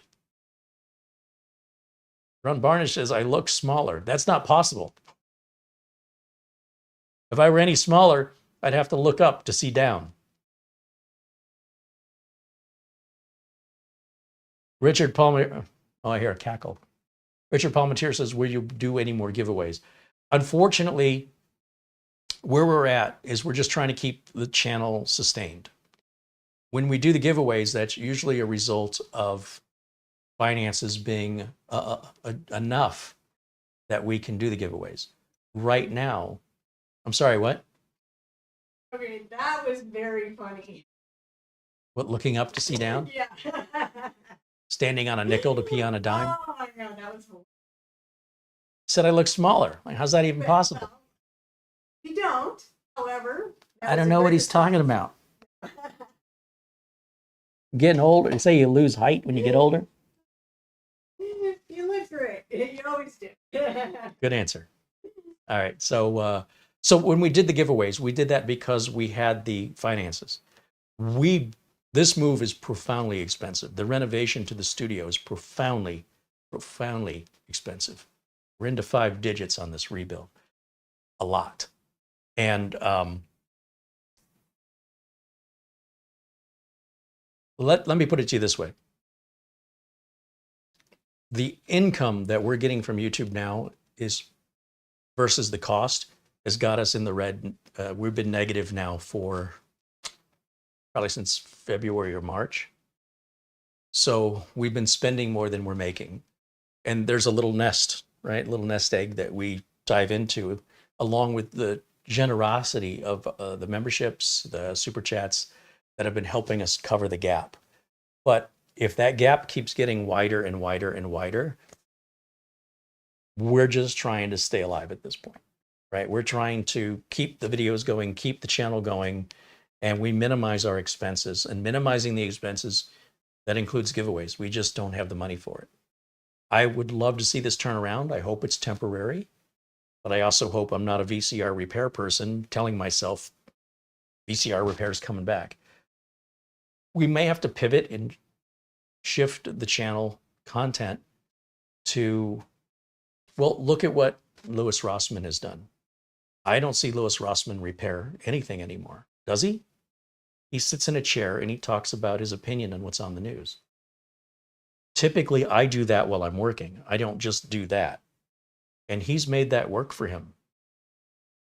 He, built up a following from people who enjoyed watching him repair stuff, and then flip that to people following him to hear his thoughts on right to repair.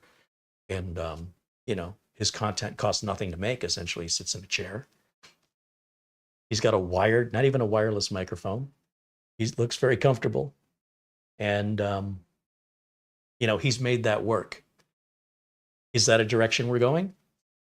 I'd like to be able to do both. I'd like to be able to showcase new product as well as pontificate on items in the news that I think are worthy of discussing at the same time.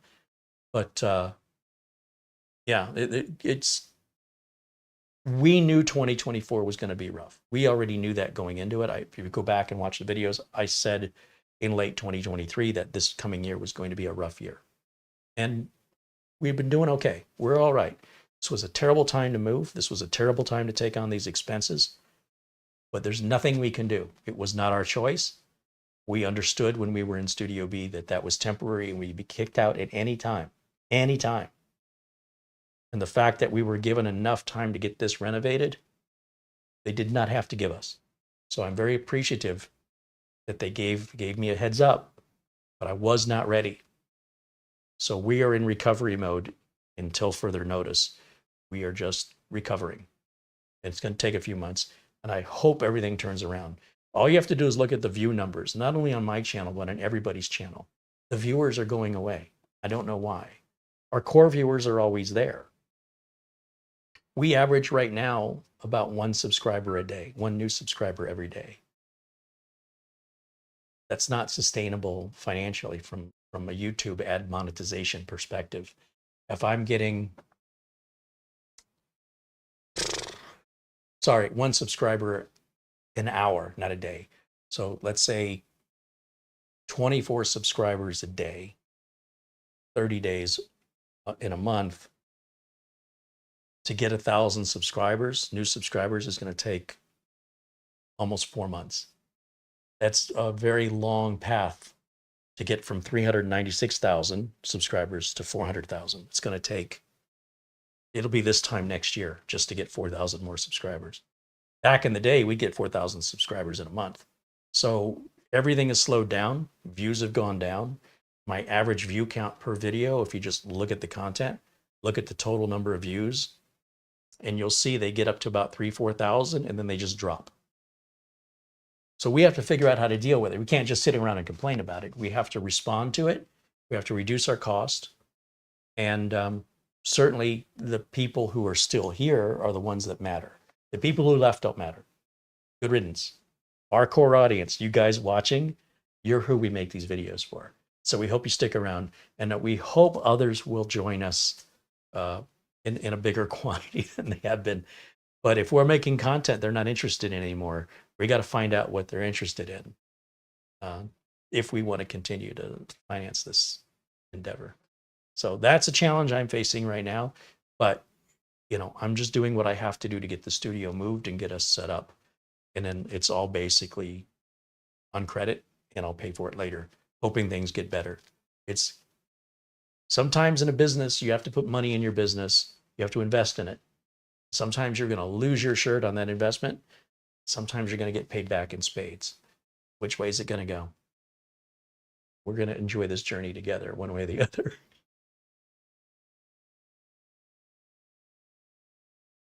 But that's why you probably won't see giveaways for a while. We've got 262 viewers watching. Now, when I was at Studio A, we were getting 1,300 viewers watching. So the interest of the public has shifted. Sponsors are leaving in spades. And as you're well aware, YouTube channels are shutting down left and right. But I want you to rest assured, we're not going anywhere. We are not shutting down. And we're going to continue producing 2 to 4 videos a week now that we're back up, right? So we did Mondays, members only. We've done today, Wednesday, and then we'll do Friday, as we always do. So that'll be 3 videos this week. That's going to get us back to normal. And I expect that from this point forward. That's my goal. Minimum of 3 videos a week. And we certainly have the content right now for that. In the meantime, I still have to rebuild the studio, which is going to take probably 6 to 8 weeks before that's done. But that can wait. This is the priority, getting these content. Without the content, you're not going to have any viewers. If I think the viewers are low now, don't produce any content and see how many viewers you get. So I have to sustain, or people will forget about you and move on. LRCX, now a member for 15 months. He says, we'll be here for you to support the journey. Hey, listen, the memberships mean the world to me. I cannot tell you how critical your memberships have been in keeping us afloat. The YouTube revenues are just gas money at this point. Peter VZ with a €1 contribution. Yeah, so I'm not turning this into a telethon. I'm just telling you this is what my challenges are, and you're going to see some changes. And they're not because I want to. I don't have a choice, right? So hopefully you'll enjoy the changes. If there's any particular changes you want to see, let me know. Maybe you have the key idea that we need to pivot to. Otherwise, we'll keep marching forward as we always have, with the same kind of content we always do in the same way we do it. And if the viewership eventually dwindles down to nothing, well, so be it. But hopefully everybody's going to stick around, enjoy the journey, and I hope you continue to enjoy the content. Again, our thanks to folks at Beelink. You know, they have some other models. So I'm hoping that we'll see more from Beelink. A reminder, this is on a lightning deal on Amazon right now, and it looks like there is how much time left on this? So $289 for this very machine I'm holding. Free shipping, 30-day returns for free for any reason whatsoever. There's an hour and 46 minutes left on the deal at Amazon. Then the price goes back up to $349. So $289 is a really good deal for a brand new current, you know, this isn't previous generation stuff. This does not have the NPU. I'm correcting myself on that earlier statement. I thought this was AI, but I guess not. And very simple, you know, just a power cable and an HDMI cable. There's no VESA mount. There's no RGB. There's not a ton of ports on it. You've got a USB type A, a USB type C. These aren't necessarily the fastest USBs. However, it runs super quiet. It's low power. The power supply is built into the unit, which I've never, ever seen that before. So this is not a rocket ship. What this is, it's a great midline PC at a budget PC price. I don't know how they got it that cheap.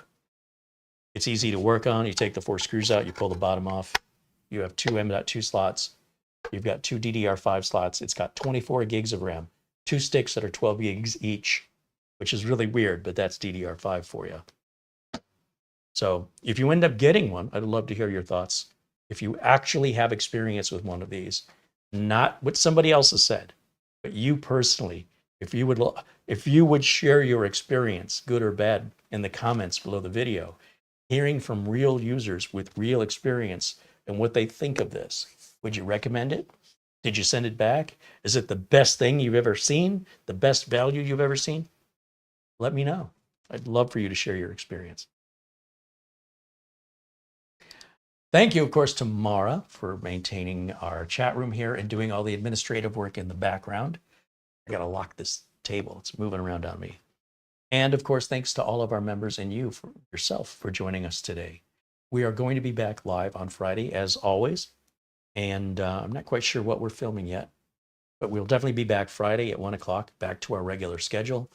And then just know off camera, I'll be working, still closing out Studio B, still organizing Studio C. It's going to take a while, and we're going to get there. And we're super excited to just be back and be in this new space that is much more modern since we had the ability to renovate it. It is a very nice space to be in. And we're just now scratching the surface. Wait till you see what it becomes. It's going to be great. And we're so glad you're here. And hopefully we will see you all very, very soon on the next one. Again, a super shout out to our friends Buster, Oystein, and Frankie B for their extraordinary generosity. Our friends at Acronis and RoboForm for making sure that you guys get that special discount all year round, 30% off. And of course, to our members who we wouldn't be here, honestly, without the memberships. So that's going to wrap it up for me for today. Our friends at Beelink, I want to shout out. They hit a home run in this design. I love the color. I love the built-in power supply.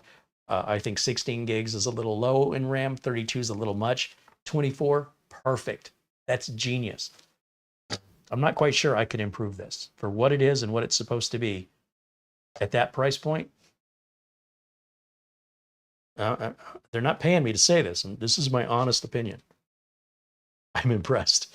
That doesn't happen often. All right. That'll wrap it up for me for today. I hope you'll join me on Friday, 1 o'clock Pacific time, as always. Until next time, bye for now.